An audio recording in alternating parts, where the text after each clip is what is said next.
Recording? Okay. Oh, now I have to clip the beginning because I said that. Oh, hold on. I needed to get some water because I can see this not working out well. Sorry. This is gonna look really funny on the clip because it's like kind of cut. Oh no. Okay. Ow. I just hit my hand on the wall. That wasn't fun. All right. It's the title slide where it's like a black screen. There's a guy in his superhero early 30s, apparently regularly handsome, but I don't know about that.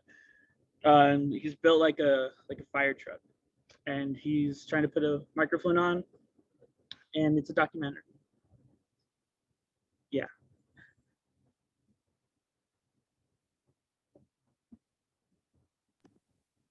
Is this on? I can break through walls, but I can't get one of these things on. He finally gets the clip secured and settles in. So, Mr. Incredible, do you have a secret identity? Incredible stops tinkering with the mic and looks toward camera. He flashes his patent megawatt smile.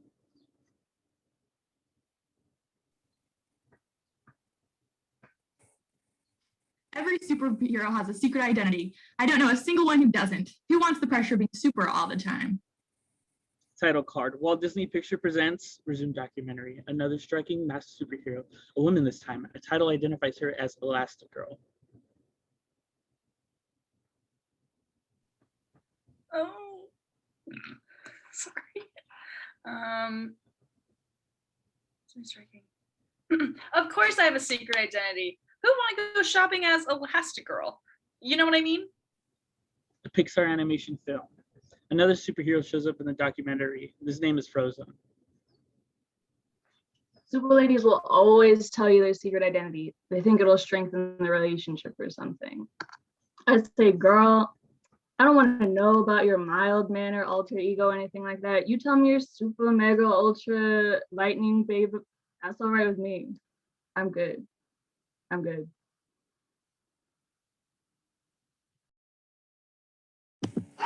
My dog's barking, but no matter how many times you save the world, it always manages to get back in jeopardy again. Sometimes I just want it to stay saved for a little bit. I feel like the maid. I just cleaned up this mess. Can we keep it clean for 10 minutes, please? Sometimes I think I just like the simple life, you know? Relax a little, raise a family. Settle down? Are you kidding? I'm at the top of my game. I'm right up there with the big dogs. I mean, come on. Leave saving the world to the men? I don't think so. I don't think so. The Incredibles. Well, they fade to black and then it says The Incredibles. You know how movies work. Oh no, there's sirens and there's lights. And oh, it's a car chase, a classic car chase, by the way. The police car is in hot pursuit of another car of bank robbers. The robber's riding down shotgun, primes his machine gun, and unloads on the cop car, which swerves into oncoming traffic to avoid the hail of bullets. And inside another car, not far away, is your boy Bob Parr, who we just heard about earlier in this documentary that's been going on. He sees what's going on. He puts on his mask, and the radio starts to go off. We interrupt for an important bulletin. Deadly high-speed pursuit between police and armed gunmen is underway, traveling northbound on Sunflower Boulevard. Bob presses a button. Things happen like Knight Rider, and then he looks at his watch. I just skipped like a paragraph. Got time. And he presses another button, auto drive. The car starts driving itself, you know, like Knight Rider. And then things happen. Things start moving around. The outfit gets onto him. And then, okay, now we're done with that. And now we're looking outside the window, and there's an old lady waving down Mr. Incredible. Mr. Incredible! Oh, Mr. Incredible! Residential street. Mr. Incredible pulls up. His window whooshes open. What is it, ma'am? My cat Squeaker won't come down. Incredible glances at his screen. The pursuit is headed his way. He thinks, making some quick calculations, and then... Certainly, ma'am, but I suggest you stand clear. There could be trouble. Oh no, he's quite tame. We're watching the pursuit again. The cops pull back behind the robber's car, and they're firing back and forth. Now we're back at the Mr. Incredible and the cat tree. Very quickly, we just go back and forth between the car chase and him like shaking, trying to get the cat to come down. At one point, he's like pulls the whole ass tree out of the fucking ground like a badass, I guess, and he just starts shaking it. The cars get closer, and then sorry, and then he like pulls. Oh, I said that way too early. He pulls the tree down. He hits the robber's car. He saves the cat. Go, Mr. Incredible. Later on, he's tampering down the loose dirt at the base of the freshly replanted tree and smiles at his admirers. Thank you, Mr. Incredible. You've done it again. Yeah. Yeah. I'm just here to help. Attention! Sorry, let me try a different voice. Attention! We have a third mass robbery in the vicinity of Paradise and Solano. I like that voice. Incredible frowns and he looks at his watch. He makes a calculation, muttering to himself. I've still got time. Officers, ma'am, squeaker. He jumps into the Incredibile. That's funny. Started to find a pudgy kid wearing a mask and a homemade superhero costume sitting in the passenger seat. Who are you supposed to be? Well, I'm Incrediboy. Mr. Incredible stares warily at this awkward fucking costume teenager kid. He starts looking. That's not in the script. He started to look familiar. No, you're that kid from my fan club. Brophy, buddy. My name is Incrediboy. Look, I've been nice. I've stood for photos, signed every scrap of paper you pushed at me, but this is a bit. You don't have to worry about training me. I know all your moves, your crime-fighting style, your favorite catchphrases. I'm your number 1 fan. The passenger door whooshes open, and Incrediboy is ejected from the car. Incredible. Mr. Incredible fires the afterburners and peels off, leaving Buddy standing alone. Boom, rooftops minutes later.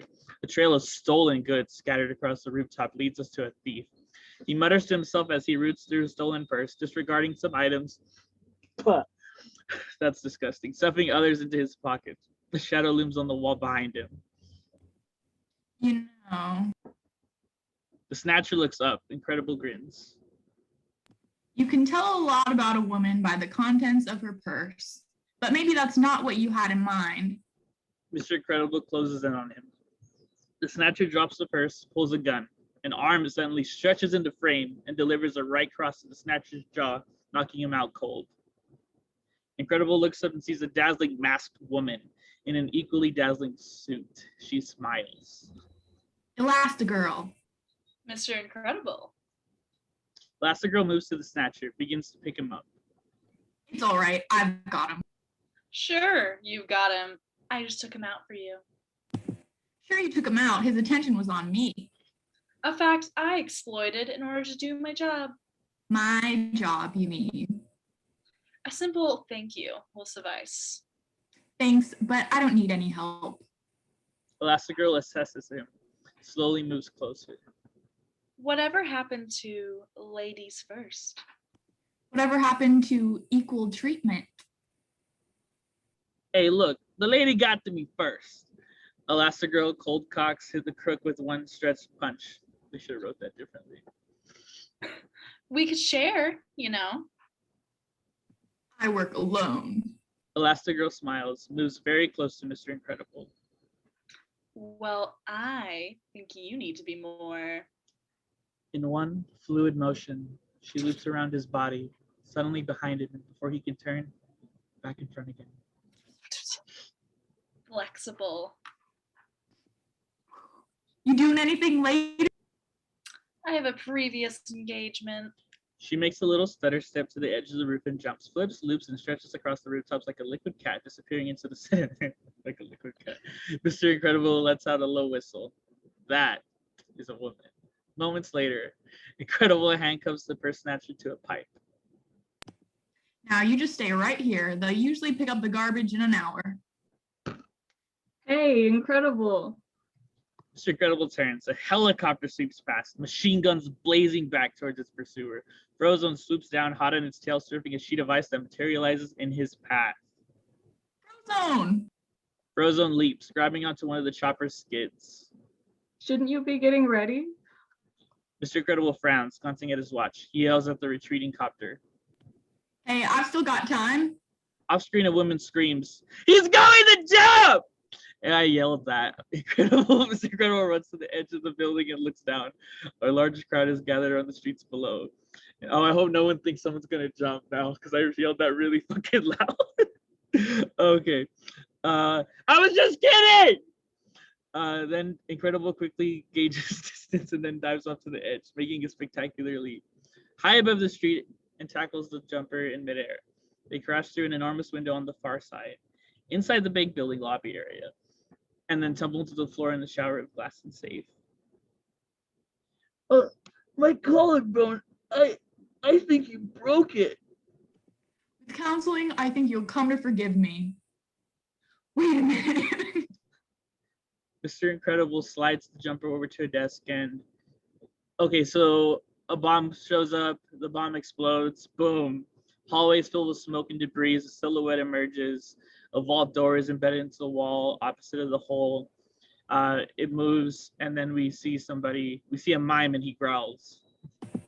Bon voyage! Mr. Incredible. And Incrediboy. Both Mr. Incredible and and Voyage turn and stare in disbelief at the kid who awkwardly flies over to them. Incrediboy?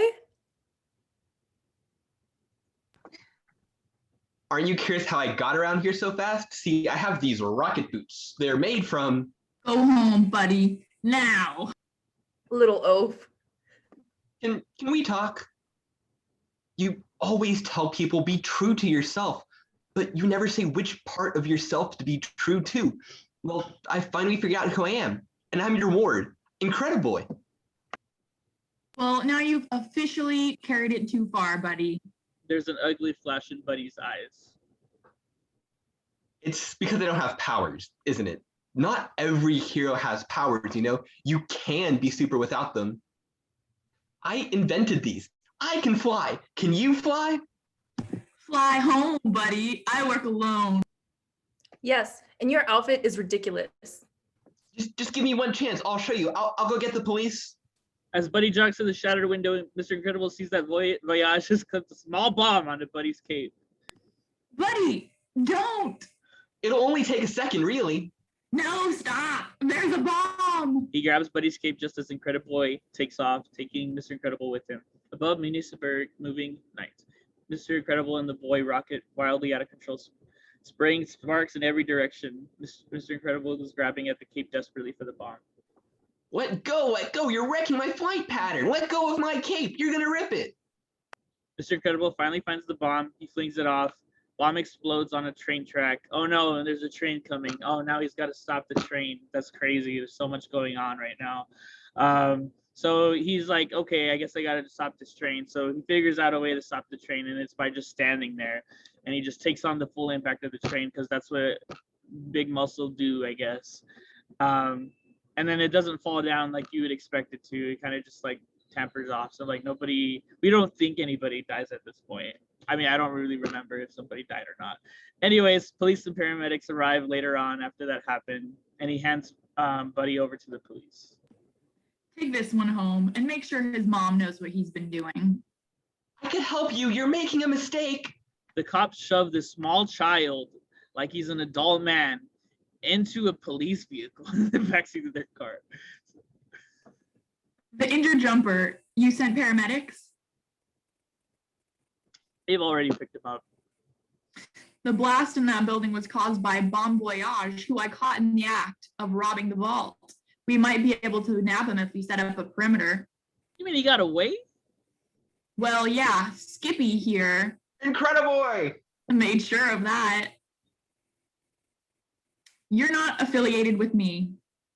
A tiny alarm sounds. Mr. Incredible checks his wristwatch. Holy smokes, I'm late. Listen, I've got to be somewhere. He signals the Incredible with the remote. It roars into view, squeals to a stop next to him. But what about Bon Voyage?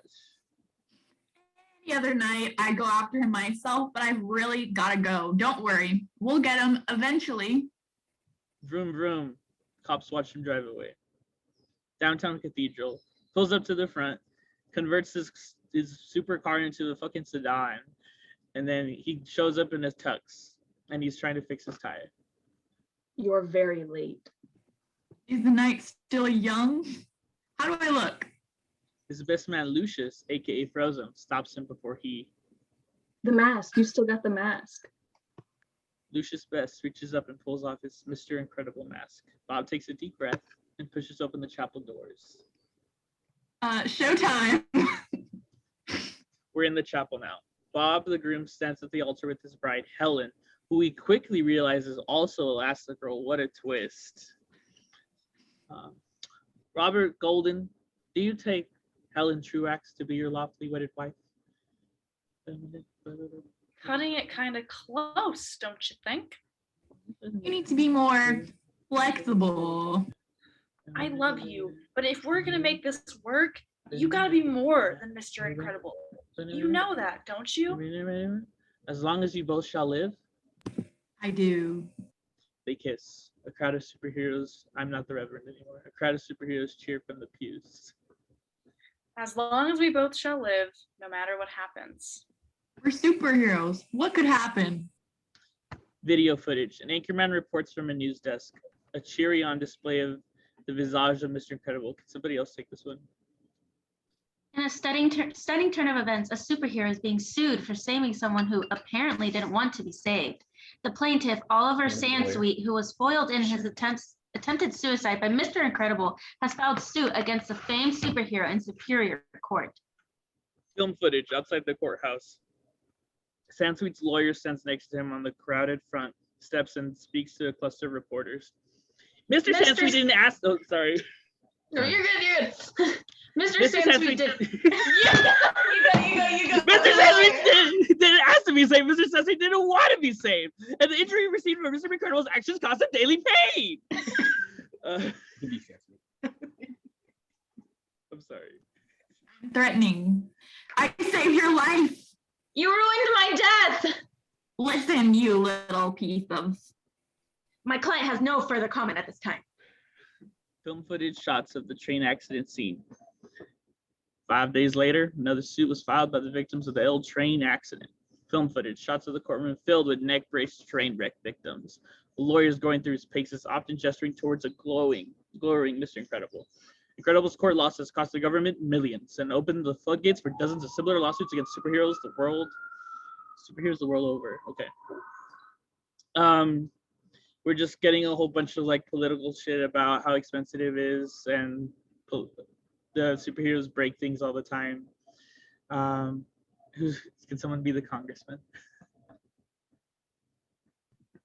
It's time for their secret identities to become their only identity. Time for them to join us or go away. Under tremendous public pressure and the crushing financial burden of the ever-mounting series of lawsuits, the government quietly initiated the Superhero Relocation Program. We see superheroes exiting public stages, waving byes, kind of like the way Nixon did it, and people cheering and shit. Supers would no longer be held accountable for past actions in exchange for a promise to never again resume superhero work. Where are they now? They are living among us, living as we do, average citizens, average heroes, quietly and anonymously continuing to make the world a better place. Music stops. We're at an insurance place. Yeah, big word denied shows up on a piece of paper in red ink. We're in Bob's cubicle, and there's this frail old woman in the mid-70s named Muriel Haugensen, and she blinks in shock. And that's you, Amanda, yeah.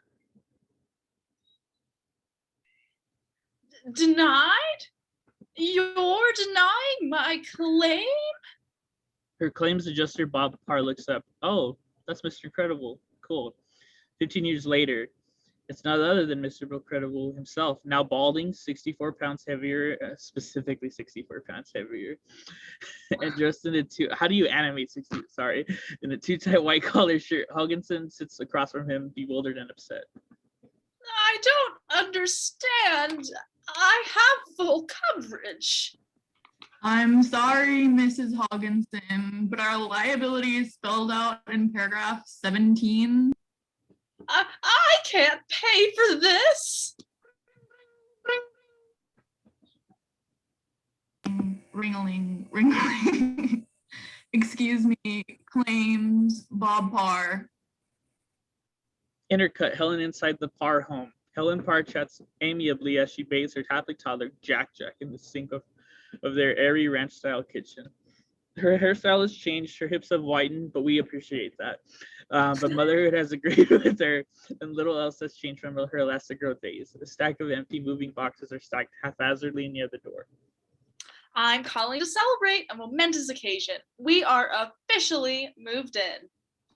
That's great, honey. And the last 3 years don't count because I finally unpacked the last box. Now it's official. Why do we have so much junk? listen, honey, I've got a client here. Say no more. Go save the world one policy at a time, honey. I gotta go pick up the kids from school. See you tonight.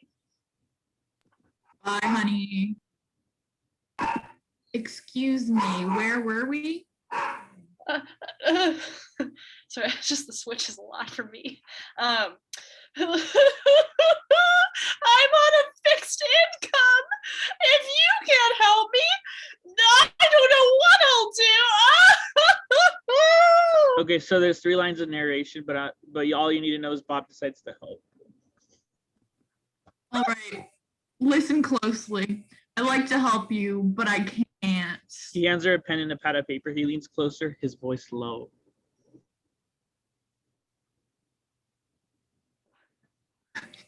I'd like to tell you to take a copy of your policy from Wilcox on the... He stops and looks up. She's staring at him blankly, completely puzzled. Bob reaches over and taps her pad. Suddenly understanding, she begins to scribble. Norma Wilcox, Wilcox, on the 3rd floor, but I can't. I would advise against asking her for WS 2475 form, which you should not fill out and file with a man named Oliver Jenkins in our legal department on the 7th floor. I wouldn't expect someone to get back to you quickly to resolve that matter. I'd like to help, but there's nothing I can do. Oh, thank you. I'm sorry, ma'am. I know you're upset. Pretend you're upset. She starts crying and walks away. Yeah, exactly like what's going on right now. Takes her about 6 seconds to leave before Gilbert Huff enters. Huff, an anal, micromanaging little troll with a loud voice, throws a folder on Bob's desk. Parr! You authorized payment on the Walker policy? Someone broke into their house, Mr. Huff. Their policy clearly covers them against... I don't want to know about their coverage, Bob. Don't tell me about their coverage. Tell me how we're keeping insurance care in the black. Tell me how that's possible with you writing checks to every Harry Hadlock and Sally sob story that gives you a phone call. Humph leaves. Bob stands there impotently and sits, knocking his pencil holder over. Principal's office. Day. Helen enters and sees her son Dash, age 10, blonde hair, sitting hunched in the chair. Before him are 2 men. Dash's teacher, Bernie Knopp, who I'm also playing, balding, tense, and looking older than 36 years, and the school's principal. I forgot who's the principal. I can be the principal. Okay, cool. I appreciate you coming down here so quickly, Mrs. Parr. Helen enters and takes a seat. Dash stares at the floor. What's this about? Has Dash done something wrong? He's a disruptive influence, and he openly mocks me in front of the class. He says, I know it's you. He puts thumbstacks on my stool. You saw him do this? Well, no, actually not. Then how do you know it was him? I had a camera, and this time I've got him. Cross slips a disc out of his jacket and into a machine hooked up to a TV monitor. Dash reacts. He didn't expect this. Helen sees this and shoots Dash a sharp look. In the video, Crop approaches his stool and sits. Suddenly, he jumps up in pain. The students laugh. Crop whirls to the adults in the room expectantly. See? Oh, you don't see it? He replays the video. He moves right there, right as I'm sitting down. I don't know how he does it. But there's no tack on my stool before he moves, and after he moves, there's a tack. Coincidence? I think not. Helen jerks her head towards Crop and gives the principal a, you see he's crazy, don't you? Look, he turns to Crop. Bernie? Don't Bernie me! This little rat is guilty! You and your son can go now, Mrs. Parr. I'm sorry for the trouble. Helen gives the principal a thin smile and hustles Dash from the room, leaving Crop apologetic. Well, you letting him go again? He's guilty. You can see it on his smug little face. Guilty. We're inside Helen's car. Dash stares out the window in angry silence, watching the streets go by. Helen looks at him and softens. Dash, this is the third time this year you've been sent to the office. You need to find a better outlet, a more constructive outlet. Maybe I could if you let me go out for sports. Honey, Oh, he's a nerd. you know why we can't do that. I promise I'll sew up. I'll only be the best by a little bit. Dashiell Robert Parr, you are an incredibly competitive boy, a bit of a show-off. The last thing you need is temptation. But you and Dad always say do your best, but you don't really mean it. Why can't I do the best that I can do? Right now, honey, the world just wants us to fit in. And to fit in, we must be like everyone else. But Dad said that our power is nothing to be ashamed of. Our powers are what makes us special. Everyone's special, Dash. Which is another way of saying no one is. Western View Junior High, day. Shy, insecure Violet Parr, age 14, waits nervously behind a hedge near the front entrance. The bell sounds, signaling the end of the school day. Violet turns towards the door. Door opens, fucking Tony Ryan just shows up, and he was animated like the smoker in the first movie, and they made him really pretty in the second one. But let's assume that he's hot already. Or if you're into that, I'm not here to tell you what your preferences are. But anyways, this is Violet's type, so that's all that matters. He walks, she invisibles herself, and then he leaves. He looked at me. The car horn honks off screen. She runs to the car because that's the car that we were just at earlier, that has her family in it. There's a driving montage that's like 10 seconds long, and now they're at their house. It's a very pleasant, unexceptional home in a neighborhood full of pleasant, unexceptional homes. This is a critique of capitalism. Bob steps on the skateboard left in the driveway, and he like messes up the roof of his car. Oh, great. He decides to let it go, pushes the door closed. It won't go, so he tries again, harder and harder, and then he finally slams the door and the window shatters. He's losing it. He picks up the car and he starts like shaking it and shit, like as you can see our wonderful Bob Parr is doing right now. Some little kid that's like 5 watches him, and then his balloon, he was blowing gum and it pops. And okay, so then that happened, and then now they're in the dining room.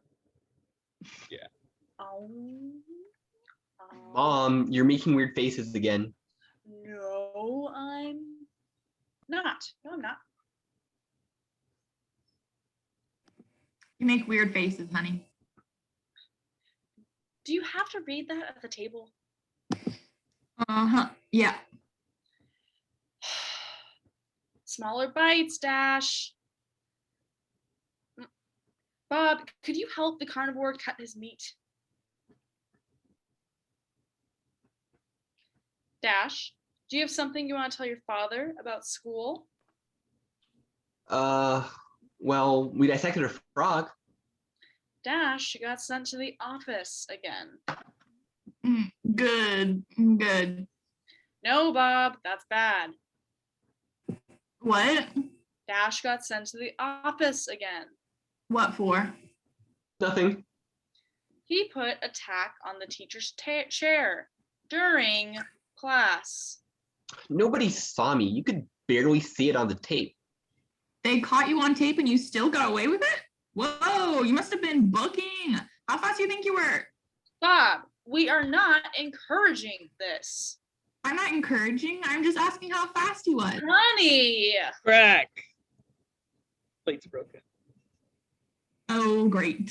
First the car, now I gotta pay to fix the table. The car? What happened to the car? Bob gets up and leaves. I'm getting a new plate. What about you, Vi? How was school? Nothing to report.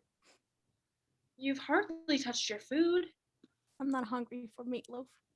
Well, it is leftover night. We have steak, pasta. What are you hungry for? Tony Ridinger. Shut up. Well, you are. I said, shut up, you little insect. Well, she is. Do not shout at the table. Honey! Kids, listen to your mother. Dash and Violet swap players, all resume eating. Then She'd eat if you were having Tony loaf. That's it. a small fight ensues. Ow, no force fields. You started it. Stop it! Dash! Violet! Helen stretched her arms because Helen does that. We're in the kitchen now, and Bob just doesn't know what the fuck is going on. He's still reading that stupid newspaper of his. Simon J. Palladino, long an outspoken advocate of superhero rights, is missing. Taser beam? Bob! It's time to engage! Do something! Bob snaps out of it, turns to the dining room. Bob enters, starting to see the chaos. Don't just stand there! I need you to intervene! Okay, I'm intervening. Bob picks up the chair and he doesn't help. Things just kind of get even more chaotic with him involved. Then the doorbell rings, so everyone freezes. That's a foreshadow for the next 2 seconds. Dasha opens the door. Lucius walks in. Yeah, sorry. Hey, Lucius. Hey, Speedo. Hey, Helen. Nice of you to drop by. Huh. Never heard that one before. Hey, Lucius. Lucius turns to Dash and he just spits on him, which now that I'm reading this now, this is kind of not okay. But then he freezes it solid and then he hands it back to Dash. Aw, I like it when it shatters. I'll be back later. Where are you two going? It's Wednesday. Bowling night. Say hello to Honey for me, Lucius. Will do. Good night, Helen. Night, kids. They leave. Helen turns to Dash. Don't think that you're avoided talking about your trip to the principal's office, young man. Your father and I are still going to discuss it. Not the only kid who gets sent to the office, you know. Other kids don't have superpowers.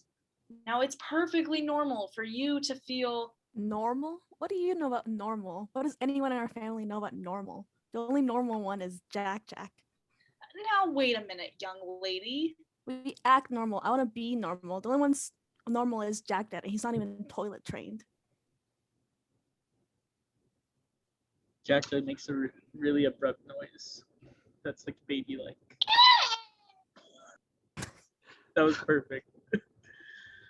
Lucky. I meant about being normal. Funny joke. So now Bob and Lucius are in the vehicle. They're parked in an alley in a rundown part of the city, and they're listening to a police scanner. So now I'm in deep trouble. I mean, one more jolt of his death ray and I am epitaph. Somehow I managed to find cover. And what does Dr. Toxic do? He starts monologuing. He starts like this prepared speech about how feeble I am compared to him and how inevitable my defeat is. Now the whole world will soon be his, yada, yada, yada. Yammering. I mean, this guy has me up on a platter and he won't shut up. 617, 8 Munisburg. Go ahead. Possible 235, 6 in progress at 111 Weatherford, May. Bob turns up the volume, suddenly intense. 2, 3, 5, 6. What is that? Robbery? This is just sad. Yeah, robbery. Want to catch a robber? To tell the truth, I'd rather go bowling. What if we actually did what our wives thought we were doing for a change? Exterior of Lucius's car widened to reveal the silhouette of a woman watching Bob and Lucius from the driver's seat of the black sports car, discreetly parked in a dark alley. She lowers the binoculars and speaks into a headset. He's not alone. The fat guy is still with him. They're just talking. We're back with Frozone and Bob. What are we doing here, Bob? We're protecting people. Nobody asked us. You need an invitation? I'd like one, yes. We keep sneaking out to do this, and remember Gazerbeam? He had trouble adjusting to civilian life too. Yeah, there was something about him in the paper. When was the last time you saw him? I don't see anyone from the old days, Bob. Just you. We're pushing our luck as it is. It was fun the first time, but we keep doing this, and The scanner squawks suddenly. We have a report of a fire at Fort Ellis. A fire! We're close by. Yeah, baby. Bob pulls a ski mask over his face, shaking his head at his own complicity. Lucius does the same. we're gonna get caught. He starts the car and U-turns towards the fire. City streets, night, continuous. Bob's enthusiastic shouts echo off the darkening buildings as the sedan peels off, following a beat later by the mysterious blonde in the black sports car. We're at the apartment just a couple minutes later. Raging inferno. Ooh, things are scary. It's really hot. Him and Frozen are carrying people on their shoulders out. Is that everybody? Yeah, that's everybody. The building is beginning to collapse. They're trapped with no way out. Frozen tries to ice the burning walls, but his ray is weak and ineffective. Can you put this out? I can't lay down a layer thick enough. It's evaporating too fast. What? What's that mean? It means it's hot and I'm dehydrated, Bob. You're out of ice? You can't run out of ice. I thought you could use water in the air. There is no water in the air. What's your excuse? Run out of muscle? I can't just go smashing through walls. The building's getting weaker by the second. It'll come down on top of us. I wanted to go bowling. A large chunk of ceiling smashes to the floor in a burning heap. Bob looks around nervously and fixes his gaze towards the door. He shifts a stack of unconscious victims to one shoulder and looks at Lucius. All right, stay right on my tail. This is going to get hot. All right, so he yells and they start running. Lucius is right behind him. Walls break. They smash through a wall. The building collapses behind them. Oh, but they just smashed into a jewelry store. And then they stand up and alarm sounds. And somehow the cops are just like 5 seconds outside of the door of the jewelry store when there's a fire going on right next to it. Isn't that odd? Yes. I'm getting Abby wants to be the cop. Freeze! I'm thirsty. Lucius moves the cup under the tap. The jittery rookie cop cocks his pistol's hammer. I said freeze! I'm just getting a drink. His eyes fixed on the cop. Lucius slowly brings they really wrote out the word slowly. Oh, you all are reading it too. I don't need to explain. Brings the cup to his lips and drinks. His face becomes serene. All right. You've had your drink. Now I want you to. I know. Freeze. The frigid blast spits the air. 2 fire trucks and the police car screech, having arrived in front. Hearing the alarm, 2 veteran cops burst out, and they announce that they're police officers. Who does that? So yeah, they draw their guns. Nobody's there, but the frozen rookie cop. We're in the hallway at the exact same time, and Bob and Lucius jump into the car and they pull off their ski masks. That was way too close. We're not doing that again.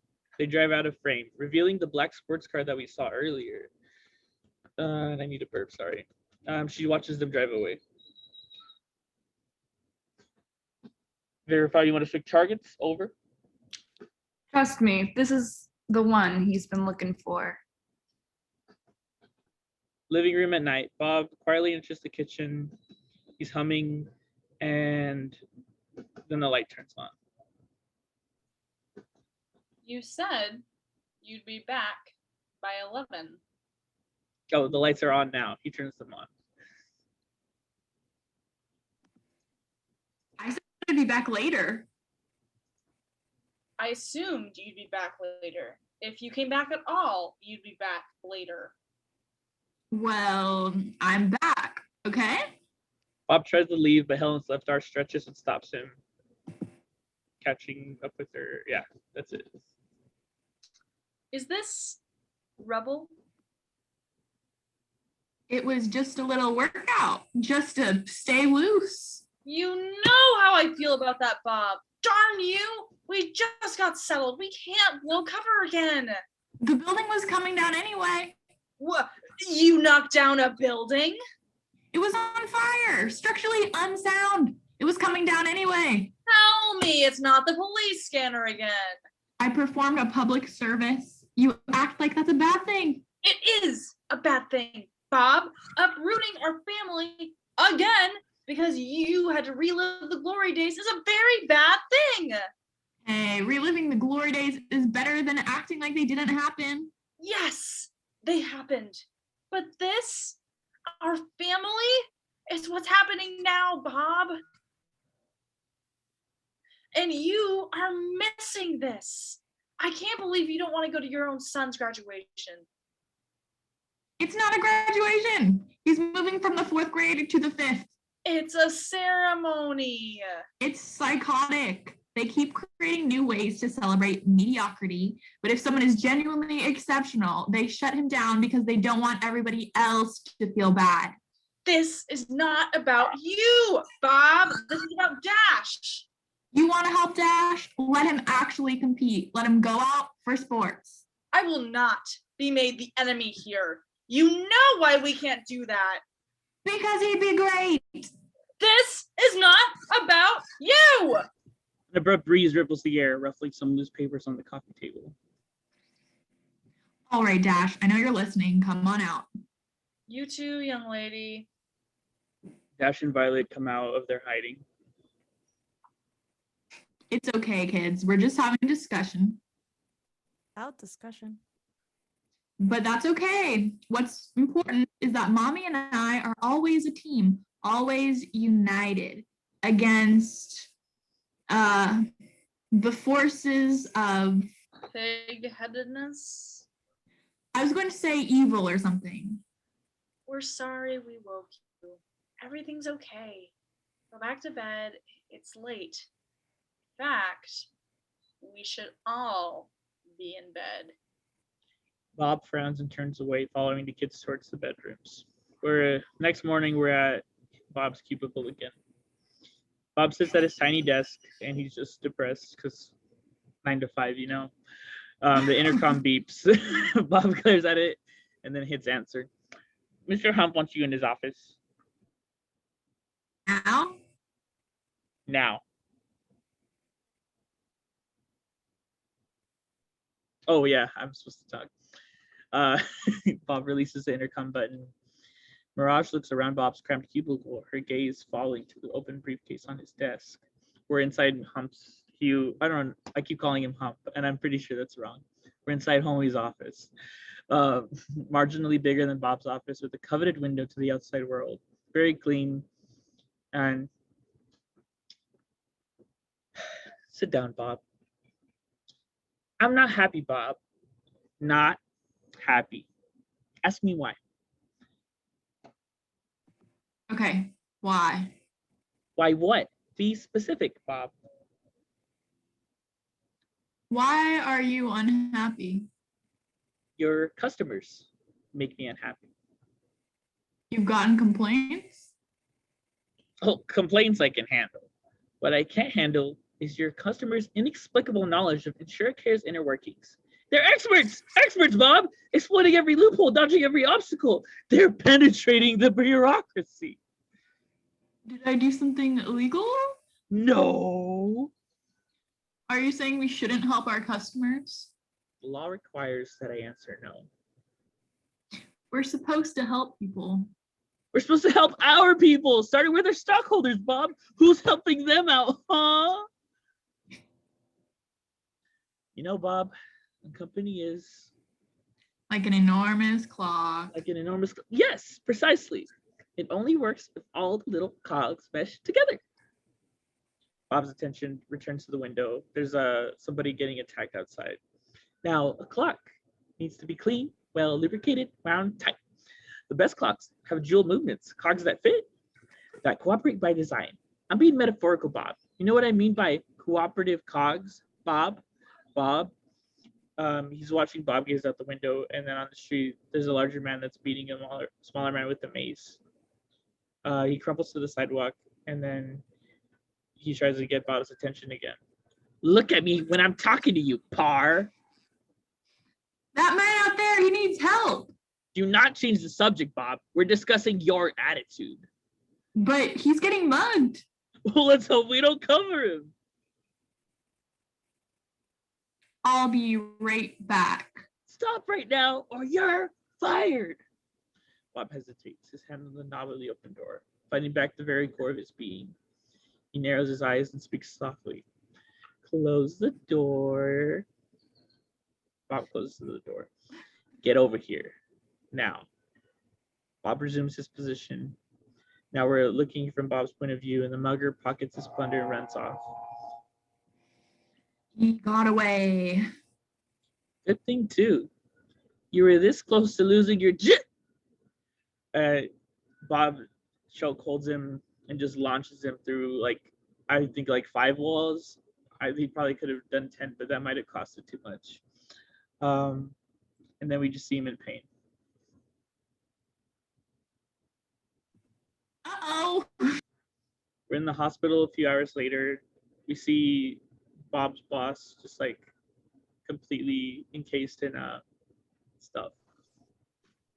They go to an elevator. Bob and Dicker. Dicker's the guy that's with Bob. How is he? He'll live. I'm fired, aren't I? You think? What can I say, Rick? Nothing you haven't said before. Someone was in trouble. Someone's always in trouble. I had to do something. Yeah, every time you say those words, it means a month and a half of trouble for me, Bob. Minimum. It means hundreds of thousands of taxpayer dollars. I know. We gotta pay to keep the company quiet. We gotta pay damages, erase memories, relocate your family. Every time it gets harder. Money, money, money. We can't keep doing this, Bob. We appreciate what you did in the old days, but those days are over. From now on your own. Listen, Bob, maybe I could relocate you for old time's sake. Digger stares at Bob a long moment and smiles. Oh, sorry. I went over you, Heidi. Oh, sorry, I got lost. Okay, no, I can't do that to my family again. We just got settled. It'll be all right. I'll make it work. Thanks. Take care of yourself. Elevator closes. We're in Bob's driveway now at dusk. The kid that saw Mr. Incredible pick up the truck earlier is sitting outside, waiting for him to do something. What are you waiting for? I don't know. Something amazing, I guess. Me too, kid. Me too. We're in Bob's den, which is just like his room full of all his memorabilia and his Mr. Incredible suit. It's behind a plexiglass. Closes the door. He opens the briefcase and he's about to throw it in the trash, and then he was like, "Whoa, what's going on?" Heavy sound starts coming out of it. An envelope pops out. There's a letter. Blah blah blah blah.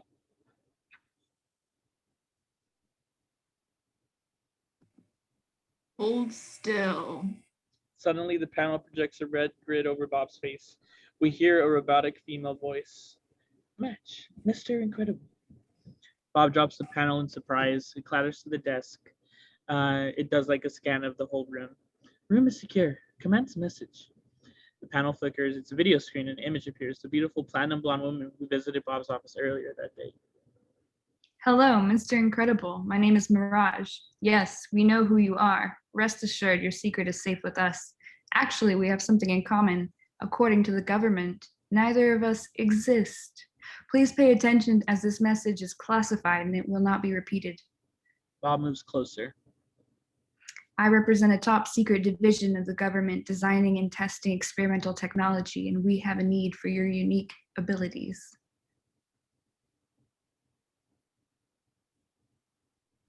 Honey? Bob startles and then strains to listen to the message. Something has happened at our remote testing facility. What?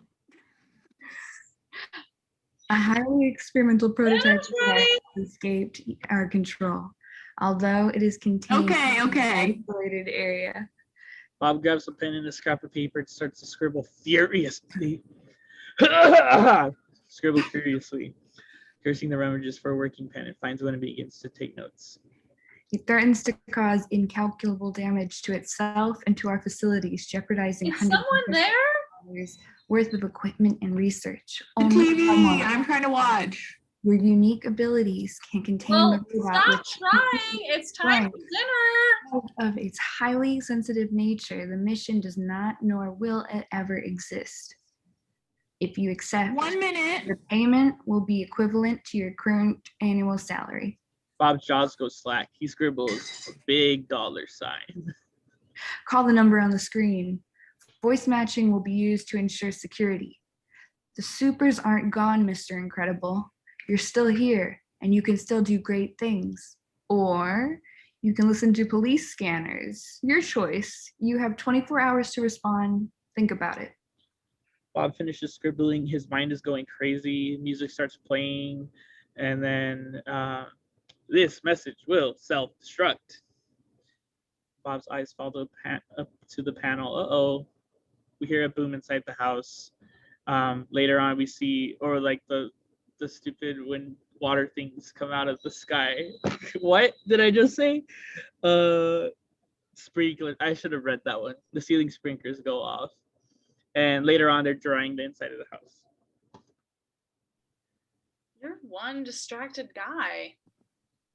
Am I? Don't mean to be. I know you miss being a superhero, and your job is frustrating, and I just want you to know how much it means to me that you stay at it anyway. Honey, about the job. What? Something's happened. What? The company's sending me to a conference out of town. I'll be gone for a few days. A conference? I've never sent you to a conference before. This is good, isn't it? Yes. You see, they're finally recognizing your talents. You're moving up. It's wonderful. Yes, it is. Later on, Bob's on the phone and he's looking at his suit. Yeah. This is Mr. Incredible. I'm in. Boom. We're in a different act of the show now. We're in Act 2, I think, if we were talking about it like that.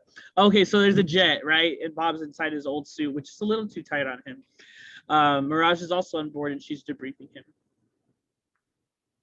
The OmniDroid 9000 is a top secret prototype battle robot. Its artificial intelligence enables it to solve any problem it's confronted with. And unfortunately, Let me guess. It's smart. It got smart enough to wonder why it had to take orders. we lost control and now it's loose in the jungle, threatening our facility. We've had to evacuate all personnel from the island for their own safety. They're waiting offshore for the all clear. How am I going in? The OmniDroid's defenses have necessitated an airdrop from 5,000 feet. Its cloaking device makes it difficult to track, although we're pretty sure it's on the southern half of the island. One more thing. Obviously, it represents a significant investment. You want me to shut it down without completely destroying it? You are Mr. Incredible. He tries to squeeze into his pod. He's just a little too big for it. But he finally gets in eventually. Remember, it's a learning robot. Every moment you spend fighting it only increases its knowledge on how to beat you. Shut it down. Do it quickly. Don't destroy it. And don't die. Great. Thanks. The pod is blasted from the jet and disappears into the clouds. Minutes later, we're in the jungle. He emerges from the... Why is my voice messing up? He emerges from the pod.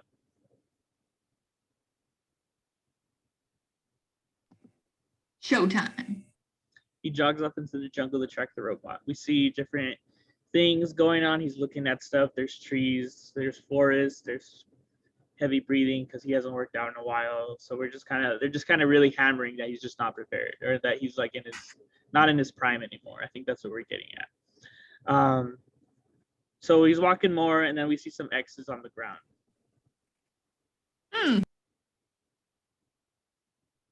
With a loud crack, the trees behind him split apart, and the Omni droid shows up. They fight a little bit. Bob throws a mammoth punch that sends the machine flying into the nearest tree. So he's really excited about that, but then he realizes that the robot's looking at him again. Uh-oh. So the bot charges. We get like a view of the AI is like what he's staring at, and it's doing calculations and shit. It looks super sciencey. We're at a wide shot. It swings at him. Bob jumps. Things happen. He starts running away because he's running for his life because things are not going well. He jumps off a cliff, or they fall off a cliff, and then there's a boulder, and then it leaps, and then what? Now we're in lava. I don't know how we got there. We skipped a lot of sentences to get to this point. They're fighting and they go back and forth, and then the robot hits him, and then he can't breathe. My back. The ground explodes beneath him. They're still in lava. They're fighting. They're going back and forth. Okay. Blah blah blah. At one point, the robot pulls him, and he like puts his back back into place, and then he sits on top of this. Is that the spot I'm at already? Yes. Okay. So then what happens is he like gets the robot to destroy itself, and then it falls into the lava, and then the end of the fight. Whoop-de-doo. What a wonderful narration. We look at a shadowed figure standing with Mirage, watching this all on the bank of the video screens. The shadowed figure is also Syndrome, but we don't know that yet.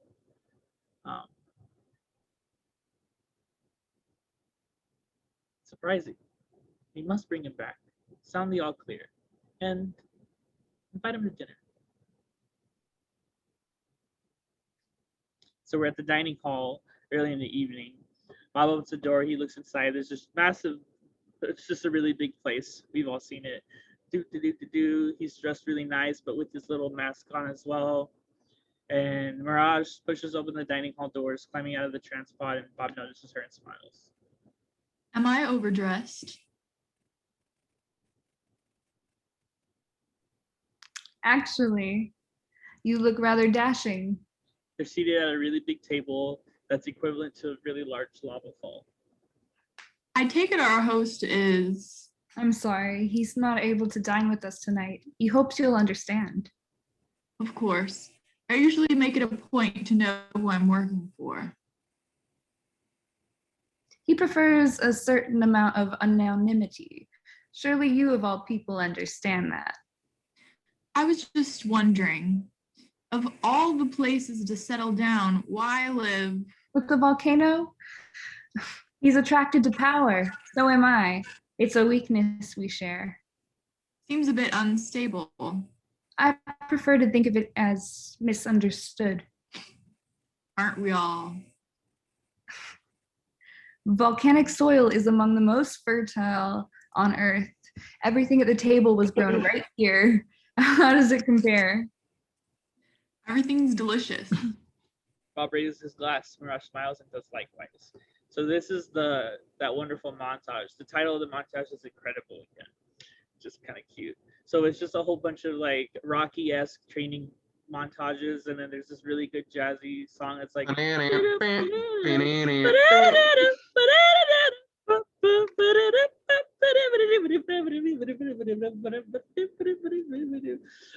that happens.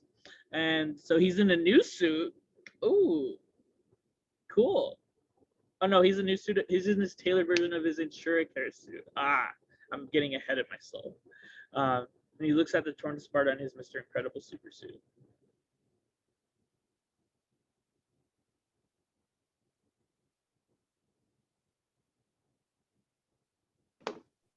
You're good. Hurry, honey, or you'll be late for work. Bob quickly stuffs the super suit into his briefcase and snaps it shut. The bar house front door steps morning. Bob pauses at the doorstep. Helen enters and hugs him. Have a great day, honey. Help customers, climb ladders. Bring bacon. All that jazz. Congrats, Jacob. Okay, Helen plants a proud kiss on his lips. Bob exits. Oh, earlier we missed a couple of montages where they were getting it on, and I think that's important for their characters. Okay. Now we're back in the present. Bob shows up to E's house. It's gigantic, very futuristic. There's laser beams at the fucking door. And he starts talking to a guard. Do you have an appointment? An old friend. I just wanted. All guards are required to make arrange. Get back, Rolf. Go check the electric fence or something. What is it? What do you want? My God, you've gotten fat. Come in. He goes in. He goes. They start walking together a little bit later. She's half Japanese. Hold on. She's half German, half Japanese, and in her 60s. I did not know that. I had no idea. Yes, things are going quite well. My God, no complaints. But you know, it's not the same. Not the same at all. Weren't you just in the news? Some show in Prague? Milan, darling, Milan. Supermodels. Nothing super about them. Spoiled, stupid little stick figures with poofy lips who think only about themselves. I used to design for gods, but perhaps you come with a challenge, eh? I was surprised to get your call.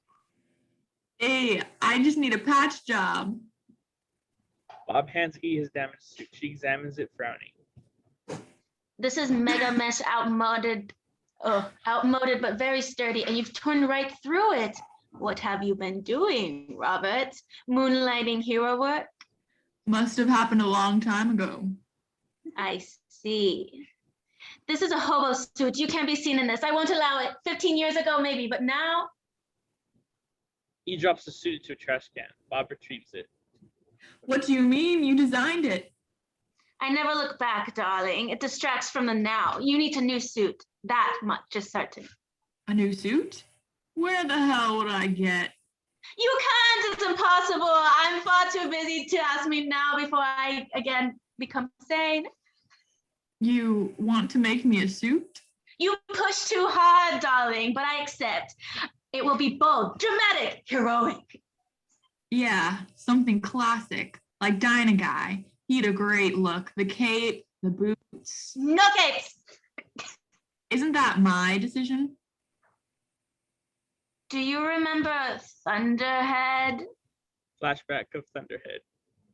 He has a cape. Tall, storm powers, nice man. Go to kids. September 15th. Oh, sorry. No, you're good. Go ahead. September 15th of 58. We see him fight somebody and there's a punch. We notice that his cape is caught on a missile. All was well. Another day saved when The rocket blasts. his cape snagged on a missile fin. His scorched remains were found several hundred miles away. Maelstrom wasn't the brightest bulb in the...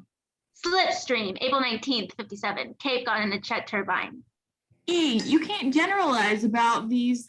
Multi-man, express elevator, Dyna Guy, snag on takeoff, splash down, sucked into a vortex. No capes! Well, go on. Your new suit will be finished before your next assignment. You know I'm retired from hero work. As am I, Robert. Yet here we are. I only need a patch job, E, for sentimental reasons. Fine. I will also fix the hobo suit. E, you're the best of the best. Yes, I know, darling. I know. That was beautiful. A moment of silence for that performance. Okay. Helen, they're back at the Parr home. Helen plucks off one of Bob's enormous shirts from a stack of freshly clean laundry.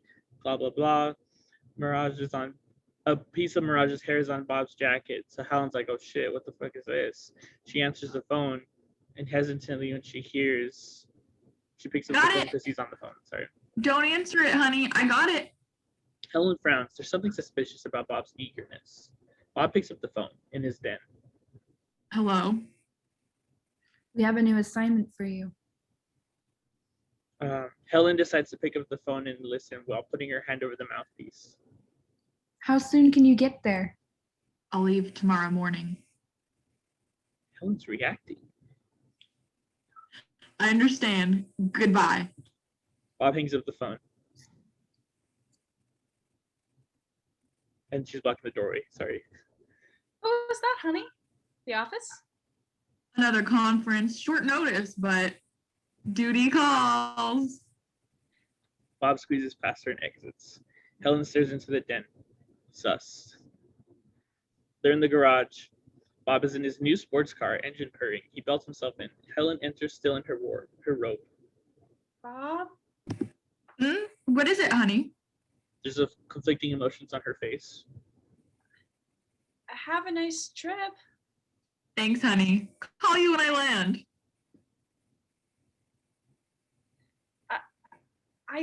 I love you so much. I love you too. They kiss. Wow. We're back at the jet with Mr. Incredible in it.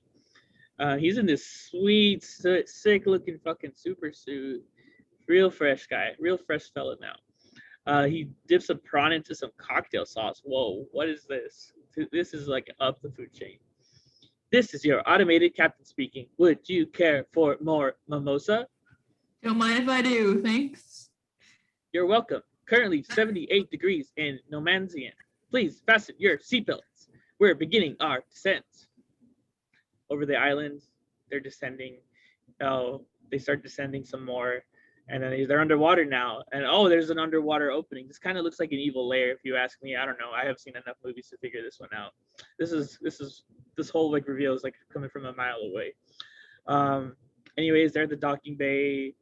Then he gets into one of those stupid pods that they were in earlier, and Mirage is there as well. Welcome back, Mr. Incredible. Nice suit. You've lost weight. But now my appetite. It's good to be back, Mirage. That's cheating conversation right there. Not my appetite. What? That was sexually charged. They enter a monopod. Then they were looking at the jungle. Then they're in the pod. Then they travel some more. And then they travel some more. And get this, and they travel some more. And then they end up at the guest quarters. Moments later, elevator doors open. Mirage walks them in. You will be briefed about your next assignment in conference room at 2, room A113. 2:00. Thanks. See you there. Mirage leaves. He's having a good time. He eats an apple or something.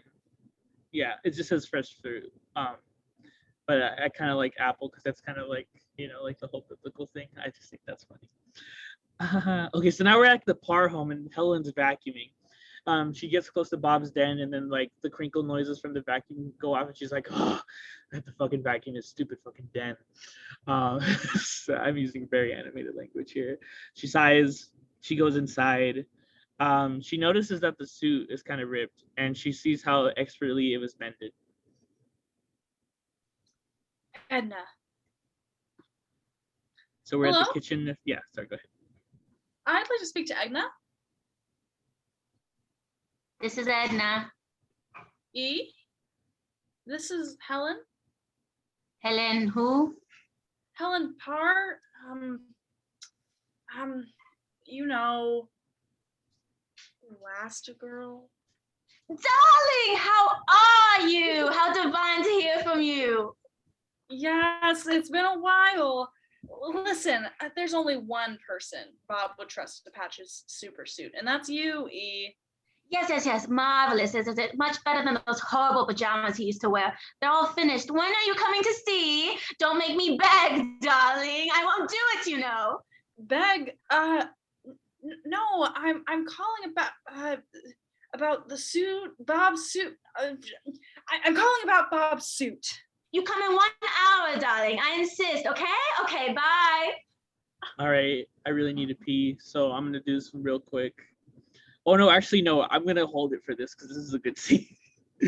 Bob opens the door. No one is there at the conference room he was supposed to meet at. He checks the wall clock. 2:00. He decides to enter and takes a seat at the meeting table. There's some strange low sounds. Then the far wall slides open, revealing the outdoors and a bigger, badder Omni droid. Bob turns to run, but the Omni droid is fast. He grabs him and flings him into the outside air. Whoosh! Bob sails to the edge of the jungle, landing with a thud. Before he can react, the robot has him again and slams him into the ground. A voice comes over a loudspeaker. It's bigger. It's better. It's too much for ladies and gentlemen. It's finally ready. The wild-haired man pokes a few buttons on one of his wristbands. The robot blades stop. The bot stands down. You know, Focus. okay.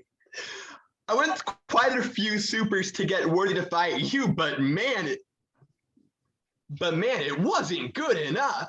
After you trashed the last one, I had to make some major modifications. Sure, it was difficult, but you are worth it. After all, I'm your biggest fan. A dark realization falls over Bob's face. Buddy.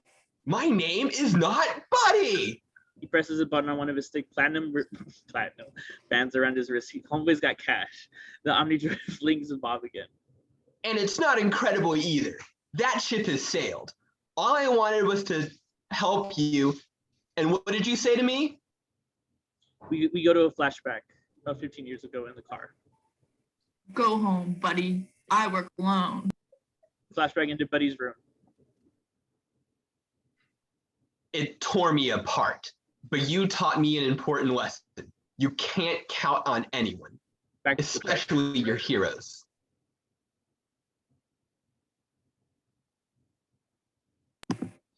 I was wrong to treat you that way. I'm sorry. See, now you respect me because I'm a threat. That's the way it works. Turns out there's a whole lot of people, whole countries who want respect, and they will pay through the nose to get it. And how do you think I got rich? I invented weapons. Now I have a weapon that only I can defeat. And when I unleash it, I'll get... Bob flings a log at Buddy. He ducks and then he freezes him with some sort of beam or ray. You sly dog. You got me monologuing. Cool, huh? 0 point energy. I save the best inventions for myself. He keeps freezing and unfreezing him. Look at that! Am I good enough now? Who's super now? I'm Syndrome, your nemesis, and... Syndrome actually just flings Bob into the sky, so he doesn't know where he is anymore. Brilliant. Jungle, Bob slams onto some trees and they're in a river. He leaps off some rocks to go hide, and he's underwater at the base of the falls that he's right next to. At the top of the falls, Syndrome is looking down, and he presses a button on one of his. He just has some sort of device. Try one of these on for size, big boy. That's a Notre Dame hat.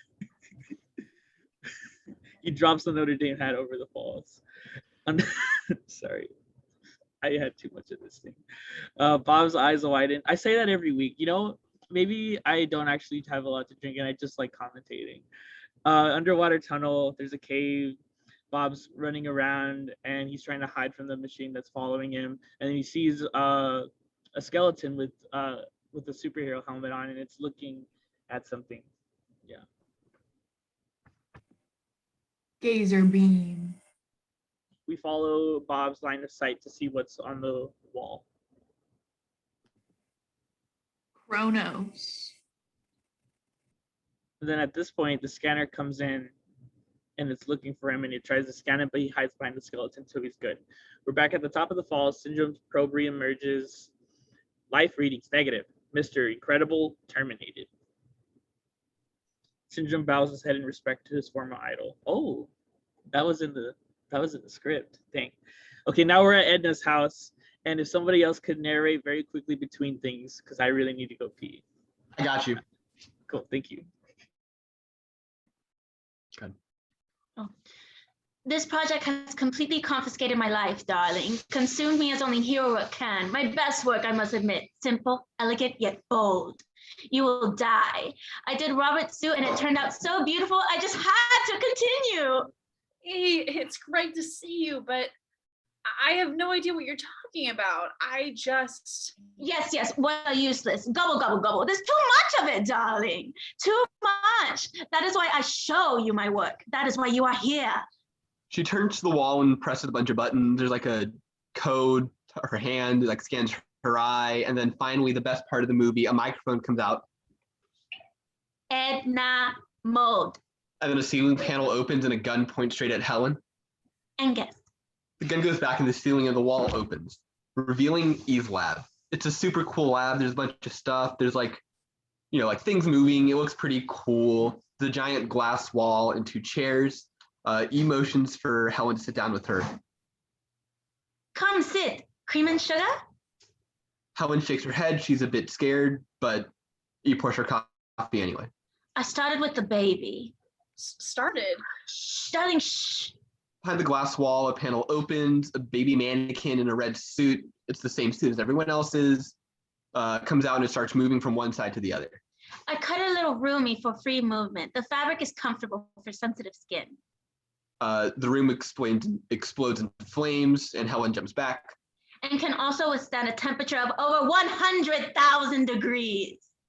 The flames are replaced with machine guns that just fucking pelt this baby. Completely bulletproof. Gunfire stops.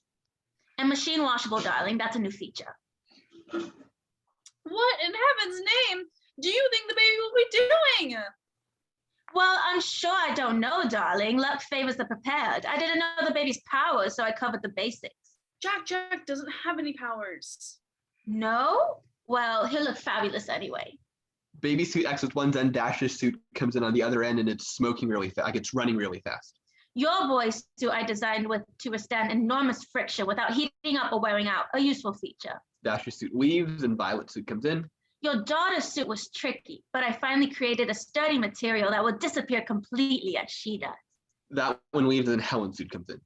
Your suit can stretch as far as you can without injuring yourself and still retain its shape. 2 small bombs appear on either side of the suit and explode. Virtually indestructible, yet it breathes like Egyptian cotton. And as an extra feature, each suit contains a homing device, giving you the precise global location of the wearer at the touch of a button. The chamber goes dark and the light returns to a less dramatic setting. E turns to face Helen, a cocky smile on the corner of her mouth. Well, darling, what do you think? What do I think? Bob is retired. I'm retired. Our family's underground. You helped my husband resume secret hero work behind my back. I assumed you knew, darling. Why would he keep secrets from you? He wouldn't. He didn't. Doesn't. After a pause. Men at Robert's age are often unstable, prone to weakness. What are you saying? Do you know where he is? Of course. Do you know where he is? We cut to Namanistan, see cliffs. Bob is hiding in a bush at the top of a cliff. He jumps off and he lands on a palm tree. It bends, he hops back on. He grabs the roof of the pod and he goes towards the base. This is a pretty badass action scene. The 2 guards realize that the pod is broken and they're like, what? And then you pan up to the moon and the moon gets eclipsed by the pod. It's a great cinematography. Chef's kiss, Brad Bird. He breaks the gate. Bob runs through. He kills, or I guess he kills them. He fucking throws a coconut at their head, and he's super strong. So he marks some people, hides them behind a thing, runs around, just sneaks through the cave. Y'all seen the movie? Y'all know what's happening. Then he goes in the dining room with that giant badass lava wall and the statue, and he picks up the statue, and he's going to use the statue to cut through the lava. But right as he starts to do that, Mirage and Syndrome start talking. So he's like, oh shit, puts the statue back, hides, runs through the lava, somehow loses 30 pounds, and he skinnies himself, Anyway, he makes it through. Giant room, lights turn on. There's a big computer screen. There's a password. He's like, what could the password be? Then he thinks, remembers Kronos, types it in, and we cut back to Eve's lab. Helen's on the phone. Hello, this is Helen Parr. Bob Parr is my husband. I was wondering if you could give me the number of the hotel he's staying at. The number I have is no good. Mr. Parr no longer works at InsureCare. What do you mean? He's on a business trip, a company retreat. My records say he was terminated almost 2 months ago. So you don't know where he is. Helen shakes her head, and E hands the homing device. Would you like to find out? If you're ready, Jake, I will cut back to you. Yeah, I'm good. Bob enters a computer record of the development of the OmniDroid. A whole bunch of different versions of the OmniDroid start appearing with the words terminated, and then on the other side, superheroes that were fighting it. It's like pretty intuitive, like, oh, okay, so he's been like picking superheroes to fight the droid, and then Gazer Beam goes by, Gamma Jack, all these other different superheroes go by. He types in Elastigirl because he's wondering if Syndrome knows where his wife is, and then it says unknown whereabouts, and then Rebecca E's lab, Helen grabs the homing thing, and then she doesn't know what to do with it yet. So we're in Syndrome's master bedroom, master computer room, and he looks up his other friends, and we go back into the lab again. Helen presses the homing beacon, and we see that the locator's on the remote island. We're back with Bob. The eye starts beeping a lot. Without knowing, Helen exposed him. The lights turn on. He tries to leave, but he keeps getting shot by these balls that start inflating and expanding. And then we're on the floor at this point of view, and then we see Mirage walk up to him. Now we're in Edna's kitchen 7 minutes later. Coffee has been made. They're reading the morning paper. Why are they doing it? Helen's crying. Oh, that's right, because she thinks that he's cheating. I mean, I don't know, something earlier kind of gave me that vibe too. Disgustedly, Edna hands her some toilet paper. I'm such an idiot. I let this happen, Then his sports car is getting in shape, the blonde hair, the lies. Yes, he attempts to relive the past. And now I'm losing him. What do I do? What do I do?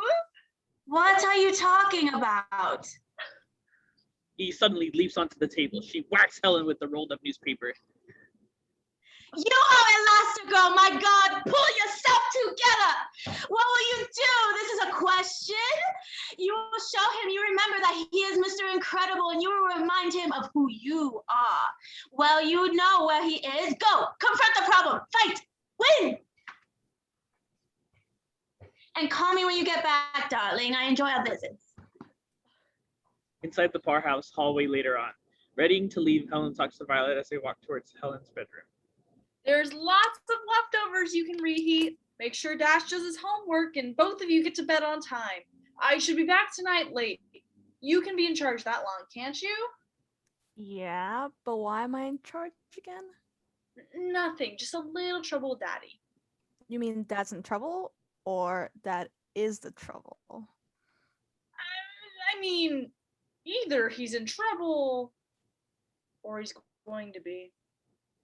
Master bedroom. Helen's packing the suits that E gave her. She packs her super suit, and then she sees Dash staring at the matching bright red outfits. Hey, what's that? Where'd you get that? Stretch, close the door. Dash is outside the window on the other side of the house now. You made a cool outfit? Hey, are those for us? We all get cool outfits? She pulls the blinds and keeps trying to hide what's going on.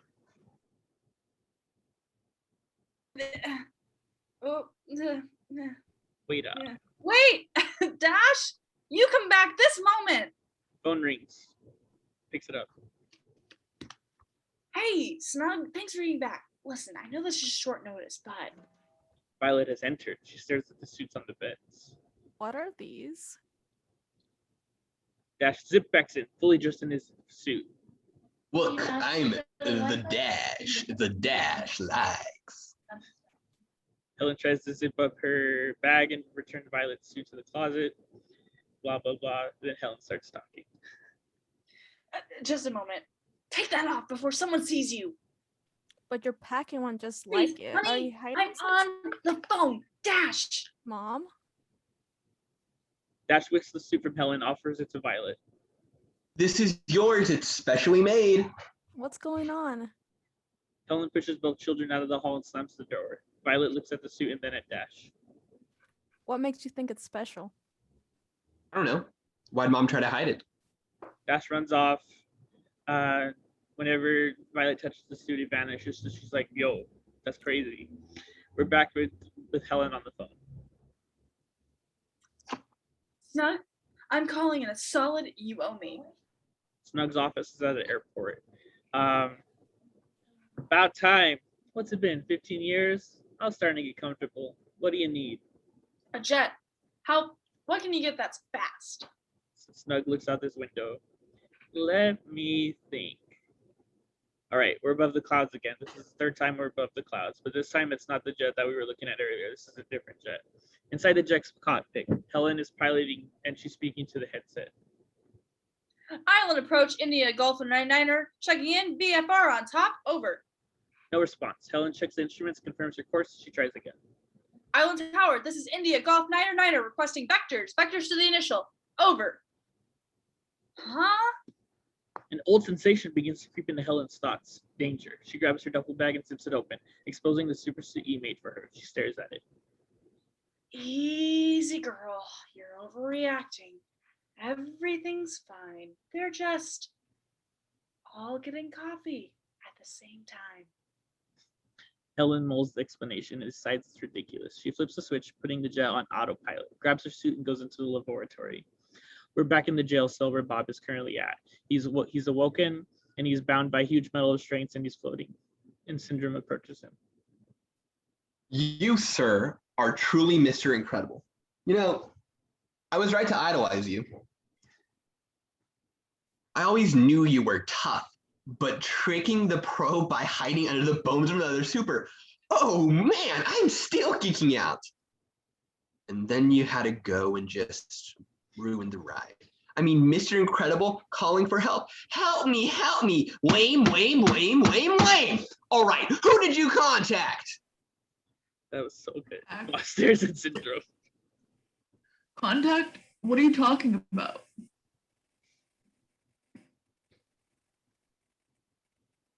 I'm referring to last night at 23:07 hours while you were snooping around. You sent out a homing signal. I didn't know about the homing device. Syndrome now zaps Bob. Sorry, I missed that the first time. And now a government plane is requesting permission to land here. Who did you contact? I didn't send for a plane. Play the transmission. Island approach, India Golf 99er, checking in, VF on top. Bob's head snaps to attention. Syndrome sees it. Helen! So you do know these people. Well, I'll send them a little greeting. He presses a big red button that says launch, and you're pretty damn sure that it's a missile. We're in the cabin of the jet again. She's in her super suit this time, and ooh, honey's looking good. She throws her duffel bag roughly at a passenger seat. Ow. Violet! It's not my fault. Dash ran away and I knew I'd get blamed for it, and Dash pops up from behind the seats at the back of the cabin, immediately engaging at the top of his lungs. That's not true. You said something's up with Mom and we have to find out what. And it was your idea, 100% your idea all the time. I thought he'd try to sneak on the plane, so I came here, and you closed the doors before I could find him, and then you took off, and it's not my fault. Wait a minute. You left Jack alone? Yes, Mom. No, we got someone, Mom. Of course we got a Someone sitter. great, of course. I love my You're little baby totally brother. responsible. Thanks a lot. Well, who'd you get? We're inside the bar home. This sporty little girl with a ponytail and a baggy baseball shirt and a mouthful of orthodontia. Whatever, it's a 13-year-old girl. We all know who she is. She's on the phone. You don't have to worry about one single thing, Mrs. Parr. I've got this babysitting thing wired. And I've taken courses and learned CPR, and I got excellent marks and certificates, and I can produce them on demand. Intercut Helen on the jet. I also bought Mozart to play while he sleeps because leading experts say Mozart's make babies smarter. Carrie. And And the beauty part is the babies don't even have to listen because they're asleep. I wish my parents played Mozart when I slept because half the time I don't even know what the heck anyone's talking about. Carrie, I really don't feel comfortable with this. I'll pay for your trouble, but I'd really rather call a service. Oh, there's really no need, Mrs. Parr. I can handle anything this baby can dish out. Can't I, little baby boo? Carrie, I appreciate your qualifications and your enthusiasm, but A warning signal sounds from the cockpit. Helen turns, recognizing it instantly. Helen enters. Through the windshield, the rocket's flare is suddenly visible above the clouds. Helen's eyes widen. Main cabin, the fasten seatbelt sign goes above and dash and V lights. What? Sign above dash and V lights. The fasten seatbelt sign shows up. They fasten their seatbelts. friendliness at 20 miles south, southwest of your position. Angles 10, track east, disengage, over, disengage. The jet banks. Suddenly, she starts turning it, trying to avoid the missile. We're back in the base. We're hearing Helen's voice through the intercom. India, Golf Internet are transmitting in the blind guard. No. That was really good, though. Oh, we're back in the jet. We can see that the ocean looks like an endless brick wall. She's yanking the controls. She's going to and fro. She's dipping. She's dodging. She's dodging. She's diving. I couldn't think of a fourth word. Helen stabilizes the jet and then double takes as the missiles reappear on her screen. And she whirls to Violet. Hi, I need you to throw a force field around the plane. You said never to. I know what I said. Listen to what I'm saying now. I've never done one that big before. We're back in the base. Oh, It's not are like we? I've been practicing. Violet, do it now. No! Call off the missiles! I'll do anything! Too late. 15 years too late. We're back in the jet. Violet tries to do one, but she's so uncertain. She just does not have a good self-esteem at this part of the movie yet. But we're about to enter the third act, so maybe that'll increase it. So we just see a whole bunch of quick cuts, missiles getting closer. They're trying to figure out what to do, and then she decides to stretch around her kids because her suit's indestructible, as we learned about 10 minutes ago. And then they parachute down from the destruction of the jet.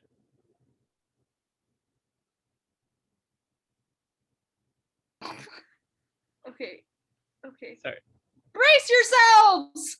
Sorry. So they splash, and they're just like treading water now. Mom, what are we gonna do? What are we gonna do? I'll tell you what we're not gonna do. We're not gonna panic. We're not going. Look out! She shoves the kids underneath, and then a huge chunk of fuselage hits with a thunderous splash. And then we're back in Bob's cell. We have a confirmed hit. Target was destroyed. You'll get over it. I recall you prefer to work alone. With sudden rage, Bob bursts free of his leg cuffs, driving his legs forward with tremendous force and lunges for Syndrome. Mirage sees him and shoves Syndrome clear, gets snagged in Bob's arms. Bob is yanked back into the grid, his arm cuffs pulled in the opposite directions. Mirage now caught in the middle. Release me! Now! Or what? I'll crush her! Sounds a little dark for you. Go ahead. No! It'll be easy. Like breaking a toothpick. Show me. A contest of wills that the two stare each other down, but Bob doesn't have it in him. He lets her go. Mirage drops to the floor. Syndrome looks at Bob and sneers. I knew you couldn't do it. Even when you've got nothing to lose. You're weak. I've outgrown you. Syndrome leaves. And then everybody leaves. And then Mr. Incredible begins to weep because his family just got killed. Or that's what he thinks. We're back in the ocean. They're treading water still. Oh my god. We're dead. We're dead. We survived, but we're dead. Stop it. We are not going to die. Now both of you will get a grip, or so help me, I'll ground you for a month. Do you understand? The kid's not. Those were short-range missiles, land-based. That way is our best bet. You want to go towards the people that tried to kill us? If it means land, yes. You expect us to swim there? I expect you to trust me. Aerial shot moving over the ocean. Music starts playing. Helen turned into a boat, and she is one banging boat. Sorry. Um, uh, they're sitting on the boat. They get to the beach. It's sunset. She collapses because she's tired because she just like boated herself. Oh yeah, I forgot. Dash was the engine too. That's important. And then that's why Nori was doing that with his fingers. Okay, and she looks at Dash with a tired smile.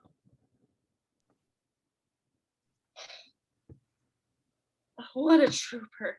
I'm so proud of you. Oh God. Thanks, Mom.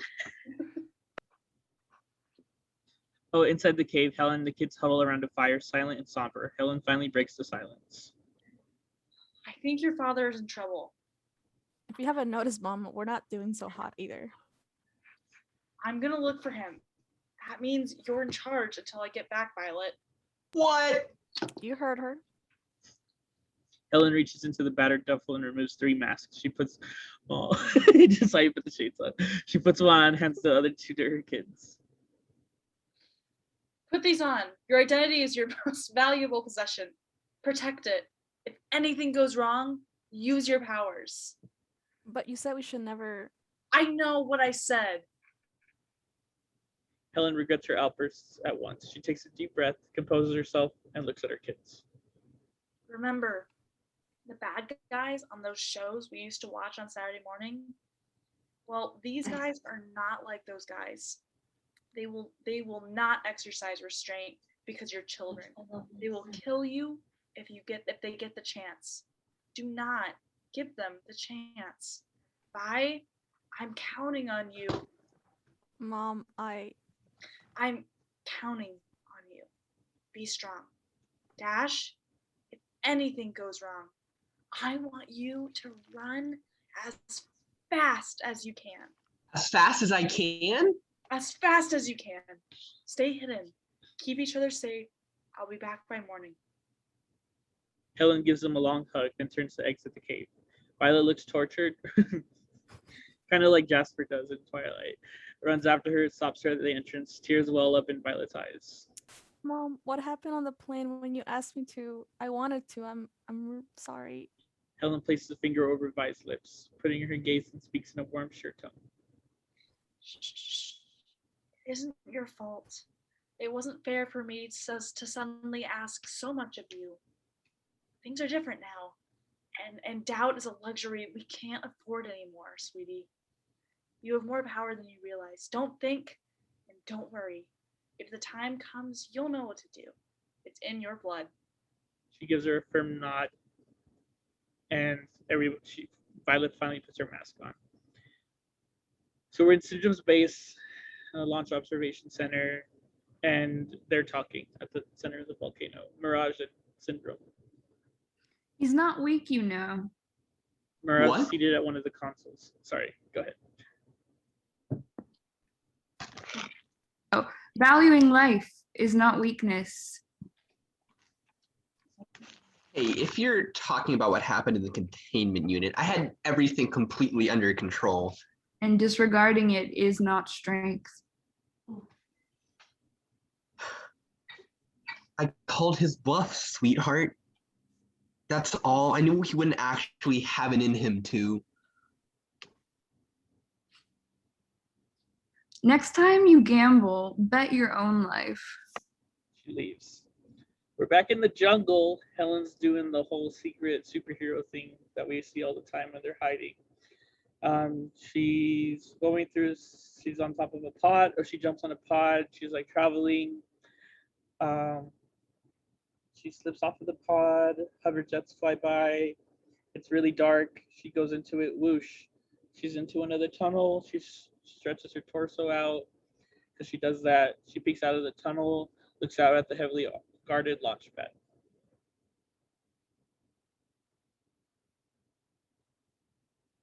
A rocket? So yeah, that happens.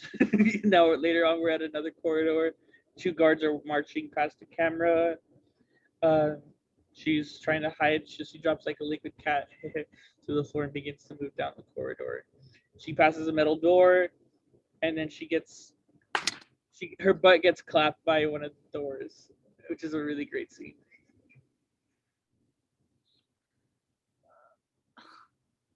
Inner chamber. Oh, inner guard. Oh yeah, sorry. Thank you. Oh, then a guard.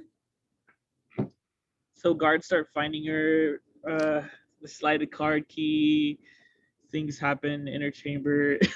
There's an elevator, and things happen. Guards start showing up. They start looking at her all stretched out, and they don't know what's going on. Oh, my body is stretched out through 2 different door sets. God. Thank you. This is like 3 pages of dialogue. So we know what happens. She ends up slamming all of them at one point, and she drags the last of the unconscious guards over to an open wall panel and stuffs him beside the others. She throws her weight against the panel, finally getting it shut. Closing on a force field. Blah blah blah. They're inside the cave again, and Dash and Violet are hanging out. And Violet's trying to make force fields. Whew. God, we're on page 92 where Dash speaks. Sorry, my bad. No, we're Well- on 90. Oh yeah, 92. Well, this isn't fun. I'm gonna look around. What do you think is going on here? You think we're on vacation or something? Mom and Dad's lives could be in jeopardy, or worse, their marriage. Their marriage? Or worse. Wait, sorry. So the bad guys are trying to wreck mom and dad's marriage. Forget it. You're so mature. Okay, I'm gonna look around. Mom said to stay hidden. I'm not gonna leave the cave. Sheesh. Oh yes, rocket control room at the same moment. Ground control technicians watch from the observation window as a giant metal sphere, a massive version of the dreaded Omni droid, is carefully guided into place inside the top stage of the rocket.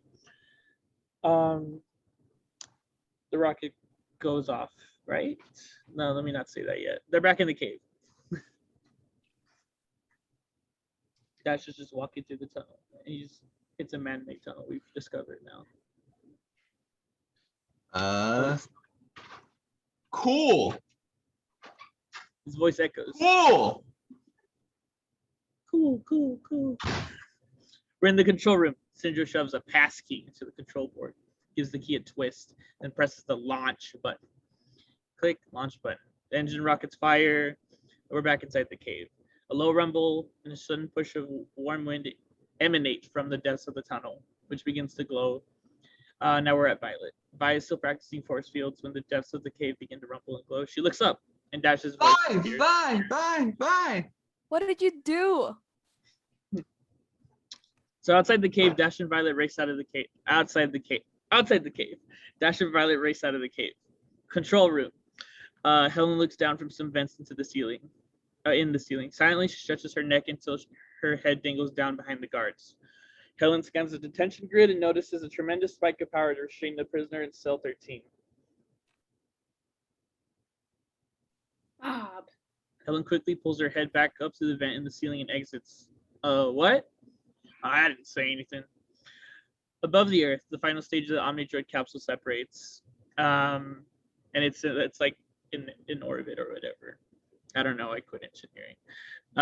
So we're at the jungle the next morning. Dash wakes up and Violet is also there. There's a bird. Identification? Startled, Dash. Identification, please? Hey, Violet, look, it talks. What? There, that one. Voice key incorrect. Voice key incorrect. Voice key? Wait a second. Okay, so we know now it's an alarm, and I'm not gonna shoot my voice again. Violet and Dash start running from the bird. What do we do? Run! Where are we going? Away from here.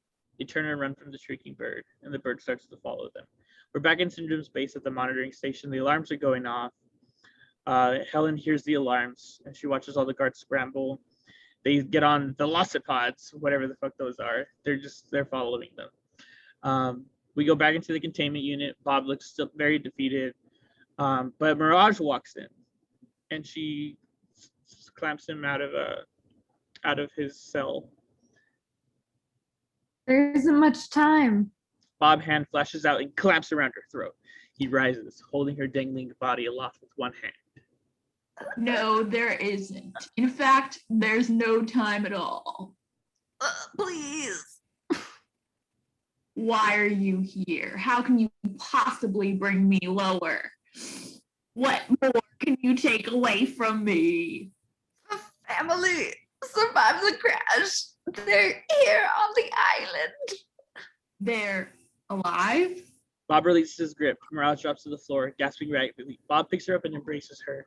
She drinks it in, then reacts to the sight of a figure in the doorway. Bob looks up. Helen? Oh, hello. You must be Mrs. Incred. Helen does a real nice crack on her jaw. She passes out. But as she passes out, it doesn't matter. Let's keep going. She was helping me to escape. No, that's what I was doing. Bob pulls her to him. She resists, pushing him away with her stretchy limbs like a cat being forced into a bath. Oh, this is all cat stuff. That's cute. They wrote it in. Let go of me! Let go, you lousy, lying, unfaithful creature! Bob smothers her protest with a big kiss. How could I betray the perfect woman? Oh, you're referring to me now? Where are the kids? Mara sits up. They might have triggered the alert. Security has been sent into the jungle. You'd better get going. What? Our kids are in danger now? They leave. Expected danger. Why'd you bring them?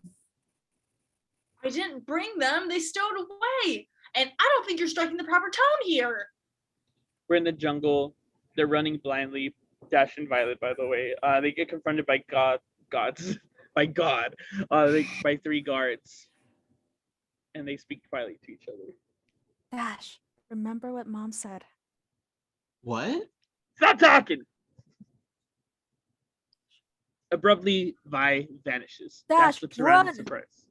Suddenly, understanding, Dash bolts, jumping from the transport and vanishing to the jungle. It happens fast. The guard's head snapped toward the sound of Vi's voice. He swings his rifle. We hear a heavy thud on Violet's invisible body is knocked from the transport. A cloud of dust surrounds an impression in the dirt.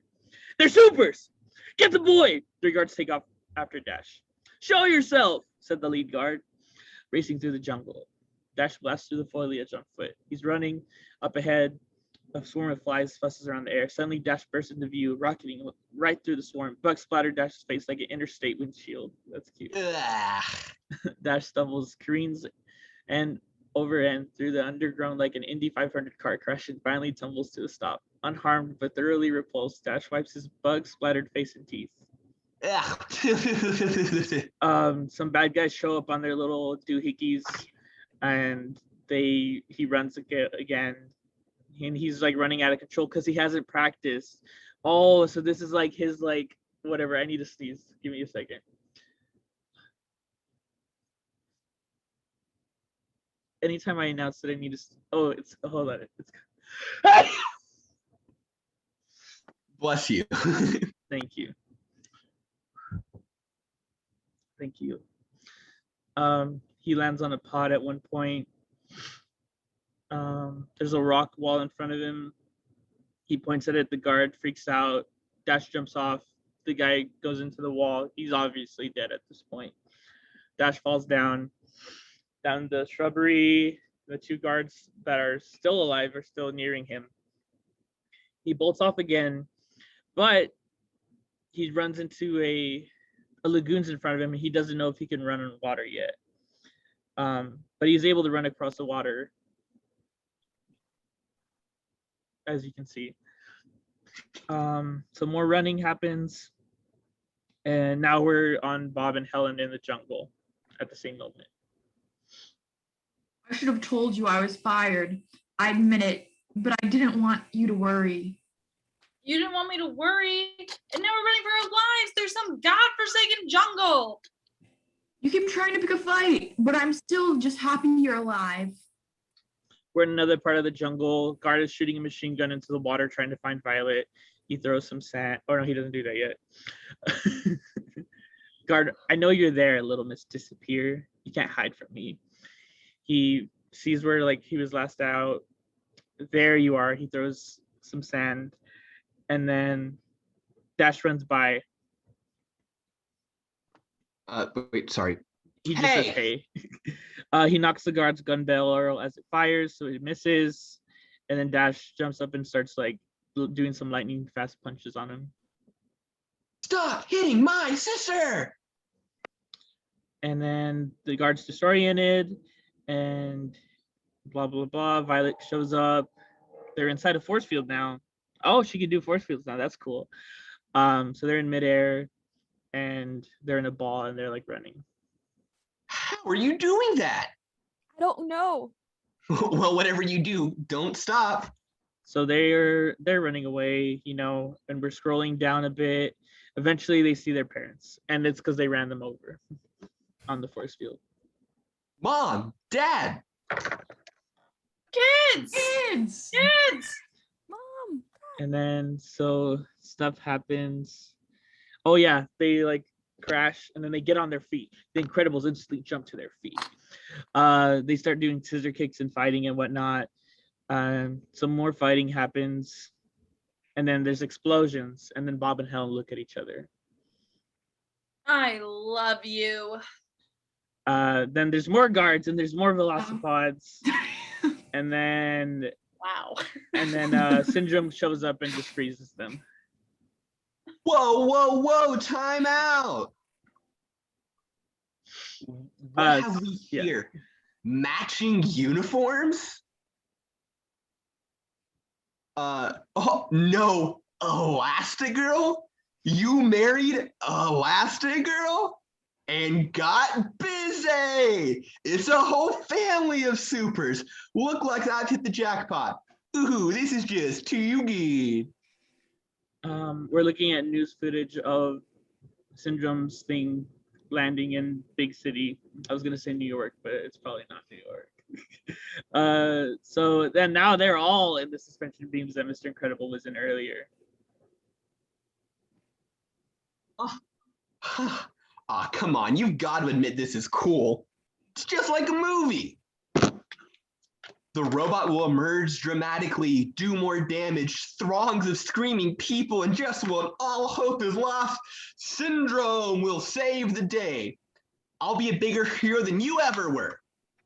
You mean you killed off real heroes so that you could pretend to be one? Oh, I'm real. Real enough to defeat you. And I did it without your precious gifts, your oh-so-special powers. I'll give them heroics. I'll give them the spectacular heroics that anyone's ever seen. And when I'm old and I've had my fun, I'll sell my inventions so everyone can be superheroes. Everyone can be super. And when everyone's super, no one is. Dang. So now they're just hanging defeated midair. I'm sorry. This is my fault.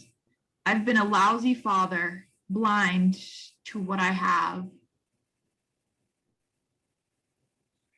Violet gets out of her suspension, but like nobody notices except Violet.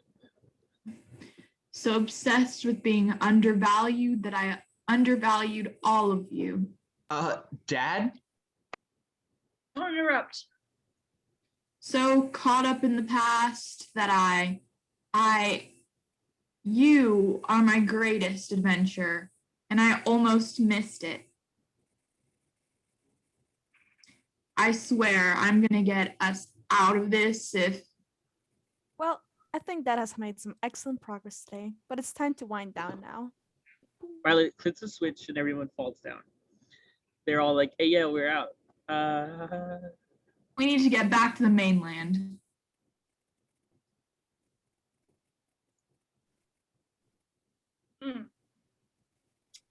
I saw an improv finger on my way in. Straight ahead, I think. Where are all the guards? Go, go. They're running, and then they find a Winnebago. The guards inside the Winnebago are watching the Omnidroid. They're watching the attack, and they're popping champagne. That's cute. Mr. Incredible comes in and he catches the top of the cork, and then there's some kerfuffle, and then Bob emerges from the car. This is the hangar, but I don't see any jets. A jet's not fast enough. What's faster than a jet? How about a rocket? Great, I can't fly a rocket. You don't have to. Use the coordinates from the last launch. Wait, I'll bet Syndrome's changed the password by now. How do I get into the computer? Say please. They look up. Mirage is standing there, and she's smiling. We're at a high-rise apartment in Minnesburg at this very same moment. The stereo plays soft jazz as Lucius Best, aka Frozen, dresses for dinner. He slaps some aftershave on his face, checking his look in the mirror. A low series of booms grow louder, causing him to look up and to see the Omnidroid lumbering past the soaring windows of his fifth-floor apartment. A military chopper strafing it with machine gun fire immediately goes through his dress drawers. Y'all, I have no idea where we are in the script, but I memorized it, so it's all good. We're at 106. He goes, honey, and she goes, what? And he goes, where's my super suit? And she goes, what? He goes, where is my super suit? And she goes, I put it away. He goes, why? Why do you need to know? Something like the public is in danger. My evening is in danger. We've been planning this dinner for 2 months. Oh shit. What comes next? It's page 108. What a reference. 111? Yeah. 108. 108, yeah. But that was iconic. Yes. Oh, tell me where my suit is, woman. We're talking about the greater good. The greater good. I am your wife. I'm the greatest good you're ever gonna give. Exterior city streets moments later. The driver of a gasoline tanker truck screeches to a halt, his eyes bugging out at the rampaging robot. Run! He jumps in the truck, and a young mother sees the truck going towards her. My baby! The crowd is immediately electrified by the sight of the red-haired superhero. The supers have returned. Is that Phyronic? No, Phyronic has a different outfit. No, I'm a new superhero. I'm Syndrome. Syndrome carelessly flings the tanker truck behind him with a flourish. It explodes, frightening the crowd. All right, stand back. The Omnidroid reaches a massive claw towards Syndrome, who presses a series of buttons on his power cuff. The robot freezes suddenly, idling. Syndrome smiles, pressing another series of buttons on his remote. Someone needs to teach this hunk of metal a few manners. He puts on a good show and delivers a punch to one of the leg sockets. The Omnidroid starts scanning what the fuck he's doing. Restrain battle mode. Detach arm at signal. Blah, blah, blah. On cue, one of the Omnidroid's limbs suddenly falls down. The Omnidroid realizes that, let's see. Column of numbers are crunched. The Omnidroid lens eye zooms in on the control bands across Syndrome's wrist. Signal source, remote control, and comes to the logical conclusion. Override external control. Destroy remote control. The Omnidroid fires a precise laser shot that blasts the remote right off of Syndrome's wrist, and then it knocks him out cold. Frozone appears on the scene. High above the Earth, we're at another rocket, which has the Incredibles in it. But they're also in there. Okay, and only then do we notice what's different about it. It's in the center of the large, perfectly round hole designed to house the Omnidroid is a Winnebago, precariously held in place by a very stressed Helen. Inside the van, Bob is at the wheel. Vi and Dash are seated at a small table in the back. Are we there yet? We get there when we get there. Bob opens the window. Wind rushes in, scattering loose debris everywhere. External van. Bob leans out the window, shouts to Helen up at the roof. How are you doing, honey? Do I have to answer? The thing descends, and they realize that they're about to get into the city. Kids, strap yourselves down like I told you. Really? Violet holds her hand over a giant jerry-rigged relay switch. Ready, Violet? Ready. Now. She slams the switch. Exterior of the van, we see explosive bolts fire, and then the Winnebago gets separated from the rocket. And then he stomps on the gas, and the van wheel spins. He watches the speedometer move past 110, 120, 130. This is going to be rough. The van sails over and over, glass clipping a light pole, and crashes to the pavement in a shower of sparks. Flies down the street at 200 miles an hour. Fighting to keep control, Bob hits the brakes. Smoke erupts from the wheel wells. The robot is in the financial district. Which exit do I take? Traction Avenue. That'll take me downtown. I take 7th, don't I? Don't take 7th. He misses the exit. Missed it. You asked me how to get there. And I That'll told you take me exit at downtown. 2nd. It's coming up. Get in the right lane. We Signal. don't exit at traction. You're gonna miss it. Yeah. The van takes a violent swerve across 6 lanes, barely making the off-ramp. It rolls, and then eventually they crash. Bob and Helen set up woozily. Bob turns to the kids. Is everybody okay back there? Super duper, Dad. Let's do that again. The Omnidroid's in view now. Wait here and stay hidden. I'm going in. Helen stops him from leaving. Oh, what? I watch helplessly from the sidelines? I don't think so. I'm asking you to wait with the kids. And I'm telling you, not a chance. You're my husband. I'm with you for better or for worse. I have to do this alone. What is this to you, playtime? No. So you can be Mr. Incredible No. again? Then what? What is it? I'm not What? not strong enough. Strong enough, and this will make you stronger? Yes. No. That's what this is. Some sort of workout? I can't lose you again. Helen is stunned. She stares at Bob, whose head is bowed like a child. I can't. Not again. I'm not strong enough. Helen searches Bob's eyes, deeply touched. She throws her arms around him, kissing him. Yeah. If we work together, you won't have to be. Bob looks into her eyes, equally tender. I don't know what'll happen. Hey, we're superheroes. What could happen? Violet screams, I'm not gonna scream. and then they run away from the van as it gets crushed by the Omnidroid. Another foot smashes into the street, and then... Bye! Dash! No! The robot's now fully focused on the kids. It's pounding on Violet's force field relentlessly with its giant claws. It hits it so hard at one point that it knocks by unconscious, and her force field flickers out. Violet? The bot draws itself to deliver the crushing blow, and then as the thing is about to fall on them, Dash looks up.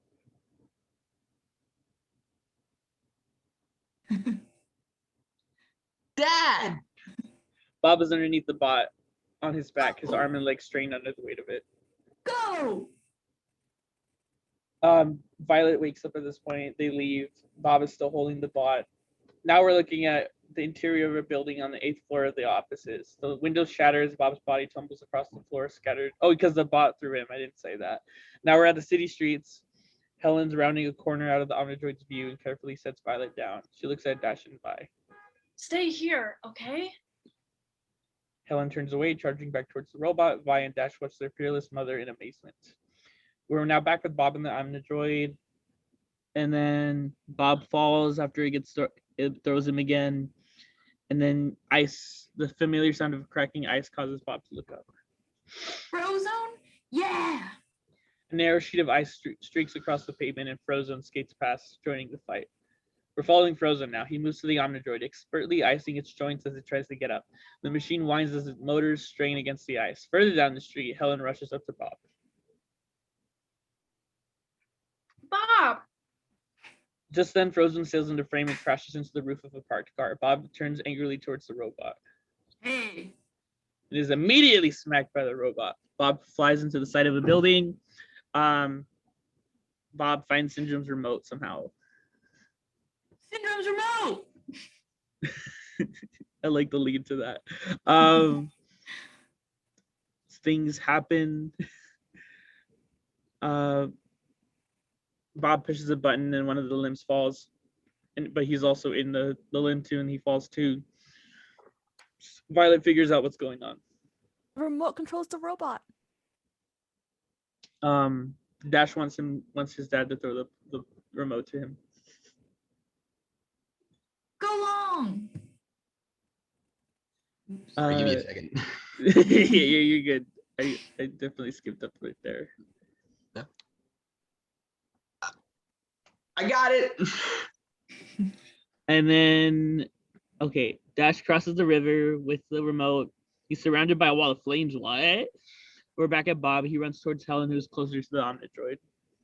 Honey, take out its guns. Helen hears him.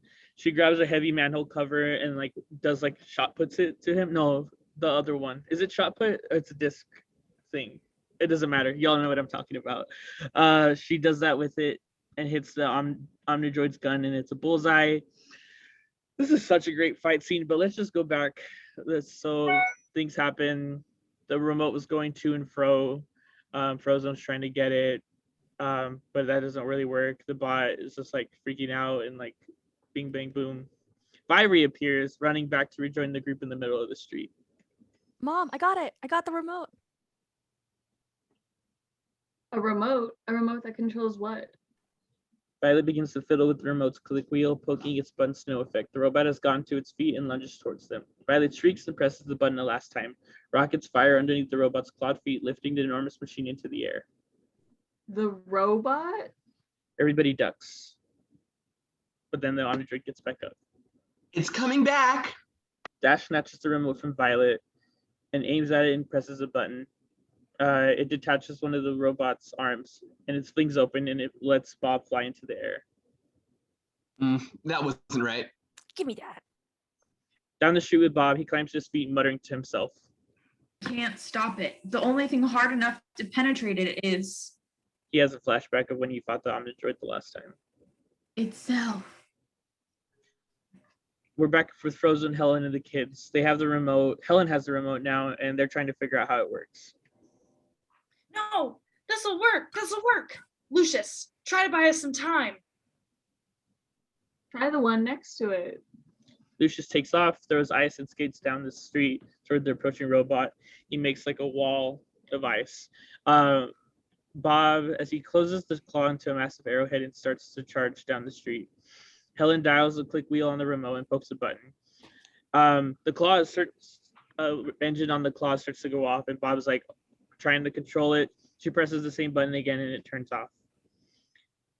But Bob then gets an idea with that. Wait a minute. Press that button again. Helen presses a button. The blade claws start to spin. No, the other one, the first one. First one. Got it. The Omnidroid is broken through the first ice wall and pounding away at a second one. Though Frozen's giving it all he's got, the robot's starting to get through. Helen? Helen, yeah, sorry. Get out of here, kids. Find a safe spot. Not going anywhere. Press the button. Not yet. What are you waiting for? A closer target. You got one shot. The last wall shatters, but now it's in the perfect spot for her to release it. Everybody duck. Bob lets go of it. It goes straight through it. Okay, I should read all of this one. The giant metal arrow rose overhead and drills clean through the robot's body. Coming out of the other side, for a long moment, nothing happens. Then the gargantuan machine kneels over and explodes. It's over. The family looks at each other, stunned. Frozen starts to chuckle. Bob smiles as he looks at his super family. It feels like his best memories, only better. Sorry. The seemingly empty city begins to come to life. As people emerge from their hiding places, converging in the street, people begin to spontaneously cheer the heroes, welcoming the super's returns. Two elderly gentlemen stand together in the crowd. One nudges the other. See that? That's the way you do it. That's old school. Yep, no school like the old school. On a nearby rooftop, Syndrome comes to. I feel like that must have been a different sentence that just isn't here. He looks over the edge of the street to find the battle over and the masses cheering, not for him, but for the supers. He gets pissed. No. We're back with Frozen and the Incredibles. They drink as in the cheers as the adoring crowd gathers around them. Just like old times. Just like old times. Bob slaps Frozone a little too hard. Yeah, it hurt then too. So a black limo shows up, and it's the black limo that we saw earlier. Bob sits proudly with his family as Rick Dicker debriefs them. Everyone is enjoying the moment, save for Helen, who has already clicked back into mother mode and is using the car phone to get messages. Oh, we've frozen all his assets. Syndrome even sneezes will be there with a hanky and a pair of handcuffs. The people of this country are in debt to you. We'll make good on it. Does this mean we can come out of hiding? Let the politicians figure that one out. But I've been asked to assure you that we'll take care of everything else. You did good, Bob. Dash plays with the electric windows as Helen retrieves the messages from the car phone. Windows up, window down. Beep. Hello, Mrs. Parr. Everything's fine, but there's something unusual about Jack. Can you call me, okay? Dash is being a shithead. Sorry. Come on, we're in a limo. You're wearing your hair back. Oh, yeah, yeah. It looks good. Thanks, Dad. That was so cool when you threw that car. Not as cool as you running on water. And Mom, Mom, that was so sweet when you snagged that bad guy with your arm and kind of whiplashed him into the other bad guy. I'm trying to listen to messages, honey. And we totally aced those guys that tried to kill us. This was the best family vacation ever. I love our family. Beep. It's me. Jack's still fine, but I'm getting really weirded out. When are you coming back? Bob, listen to this. Well, here we are. Hi, this is Carrie. Sorry for freaking out, but your baby has special needs. Anyway, thanks for sending a replacement sitter. Replacement? I didn't call for a replacement. Bob's eyes widen. He and Helen jump from the car, followed by the kids. They cross the lawn and burst through the front door to reveal Syndrome, who spins, hitting the family with a 0-point ray, cradling a sleeping Jack in his arms. He grins. The baby's sleeping. He cackles. The Incredibles are frozen and helpless in their gasp of the 0 point. Only their eyes betray their desperation. You took away my future. I'm simply returning the favor. Don't worry, I'll be a good mentor, supportive, encouraging, everything you weren't. And in time, who knows? He might make a good sidekick. Syndrome flings the family into the bookcase. He points his power band towards the roof and blows a huge hole in it, revealing his manta jet hovering high above. Syndrome fires his jet boots and takes off towards the jet. He's getting away, Bob! We have to do something! We have to do something now! We're following Jack and Syndrome in the air. Jack wakes up to the sight of his family and home receding beneath him. He cries, reaching out for them. Syndrome nears the manta. This is so poetic. Syndrome nears the manta jet. Jack's crying turns angry, and suddenly he bursts into flames. Syndrome shrieks. Jack's fire goes out, revealing that the baby has turned to metal. Syndrome drops with a sudden weight. His jet boots compensate, but Syndrome is struggling to stay aloft. The baby's flesh reverts to normal, but the baby begins to vibrate fiercely. Syndrome is barely keeping a hold of him. On the ground, Helen turns to Bob, panicked. Something's happening. What's happening? We're back at Syndrome and Jack. The vibrating baby begins to redden, transforming abruptly into a mini monster. The Jack Jack monster throws a headlock around Syndrome, laughing maniacally, and starts to rip apart Syndrome's shed boots. On the ground, Bob and Helen watch helplessly. Yeah, me too, Amanda. Throw me! Well, oh no, Hey, not Jack yet. Jack. We have to stop him. Throw something, and then you'll hit Jack Jack. Well, throw me. So we're back up there. You know, Jack Jack rips a valve from Syndrome's jet boobs, which propels him upwards, slamming his head into the jet's wings. He loses hold of Jack Jack and falls. Excuse me, I burped. Helen sees this and turns to Bob. Bob, throw me. Helen leaps into Bob's arms, forming into a spear shape. Bob takes aim and flings her toward the falling baby. In the sky, Helen soars and grabs Jack Jack. She quickly blooms into a parachute. We're at the Manta Jet. Syndrome is regaining control. He successfully docks with the hovering Manta Jet. He stands at the docking doors, his cape blowing dramatically upwards. This isn't the end of it! On the ground, Bob looks wildly for a way to get at Syndrome and spies his sport car. Regret flashes across his face because he knows what he's got to do. We're back at the Manta Jet. I will get your son! Oh no. Syndrome's eyes go wide. Bob's car is soaring towards him, tumbling end over end towards the Manta Jet. Syndrome jumps back as the craft collide, blowing him off his feet and up over the wing, toward the turbines. Clawing madly to find purchase, he looks over his shoulder in time to see the end of his cape sucked into the intake. Oh no. Syndrome screams as he's yanked out of frame. He gets fucking demolished by some metal bars. Hell yeah. Bob and Dash and Vi react to the Manta Jet exploding. Descending with Helen and Jack Jack, Helen cradles Jack Jack facing upwards, his back towards the ground. He looks at her, giggling and cooing. Look at mommy. Don't look down. Mommy's got you. Everything's all right.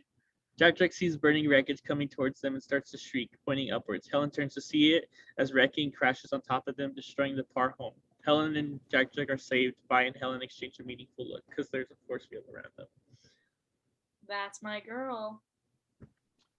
Does this mean we have to move again? The smoke begins to clear, revealing a lone witness to this cataclysmic event, the big wheel kid, whose eyes are as big as dinner plates. Oh man! That was totally wicked! Fade to black. 3 days later, the stadium parking lot is about half full on a beautiful cloudless day. The marquee announces junior high track finals.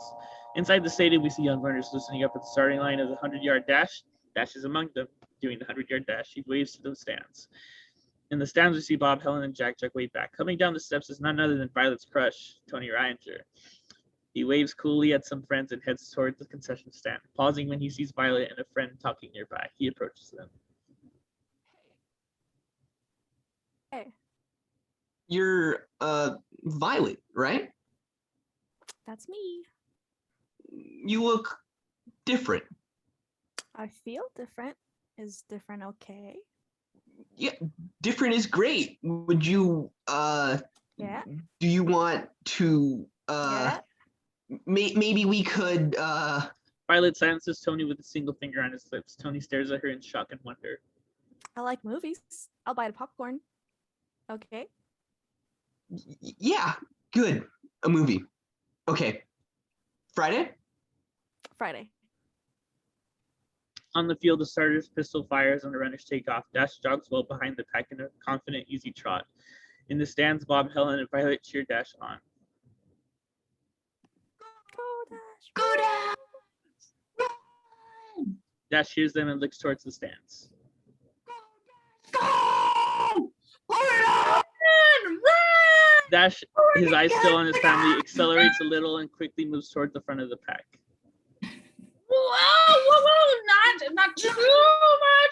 Back a little. Make it Dash, like Dash clearly confused now. Versus Bros as he again drops back. The family shouts louder. But don't give up! Yeah, make it close. Second. Understanding Slow Dash second. accelerates just enough to scare the leader, crossing the finish line inches behind him. Yes, they're all happy. They're acting like he won the fucking Olympics, which he didn't. It was fucking junior high track. Okay, you get over yourself. Dash stands in the cluster of panting, red-eyed faced boys, not even winded, and beams at his proud family. That's my boy. You Very were quickly, sorry. Go ahead. you were great out there, honey. We're so proud of you. I saw you in the stand, didn't know what the heck you wanted me to do. The ground begins to quake. The Incredibles stop as the low rumble grows louder. On the far side of the lot, cars begin to be thrown into the air, tossed around like toys. Our gargantuan drill spirals out of the ground, throwing dirt and chunks of asphalt in all directions. People run screaming as the enormous metallic vehicle crests and crashes to earth. A door opens on top and a hulking figure in dirty overalls emerges atop a rising platform. His ragged voice amplifies through a loudspeaker. The Underminer speaks. Am I doing it? Yeah. Behold, I am the Underminer. I'm always beneath you, but nothing is beneath me. I hereby declare war on peace and happiness. All will tremble before me. Camera pans off Bob as he glances at his family. They've already donned their masks, ready as they'll ever be. Camera returns to Bob, revealing that he too has put on the mask. He turns toward their new nemesis and smiles, rips his shirt open to reveal the eye insignia on the chest of his super suit. Underneath the logo of The Incredibles. Yeah. Yeah. Nice.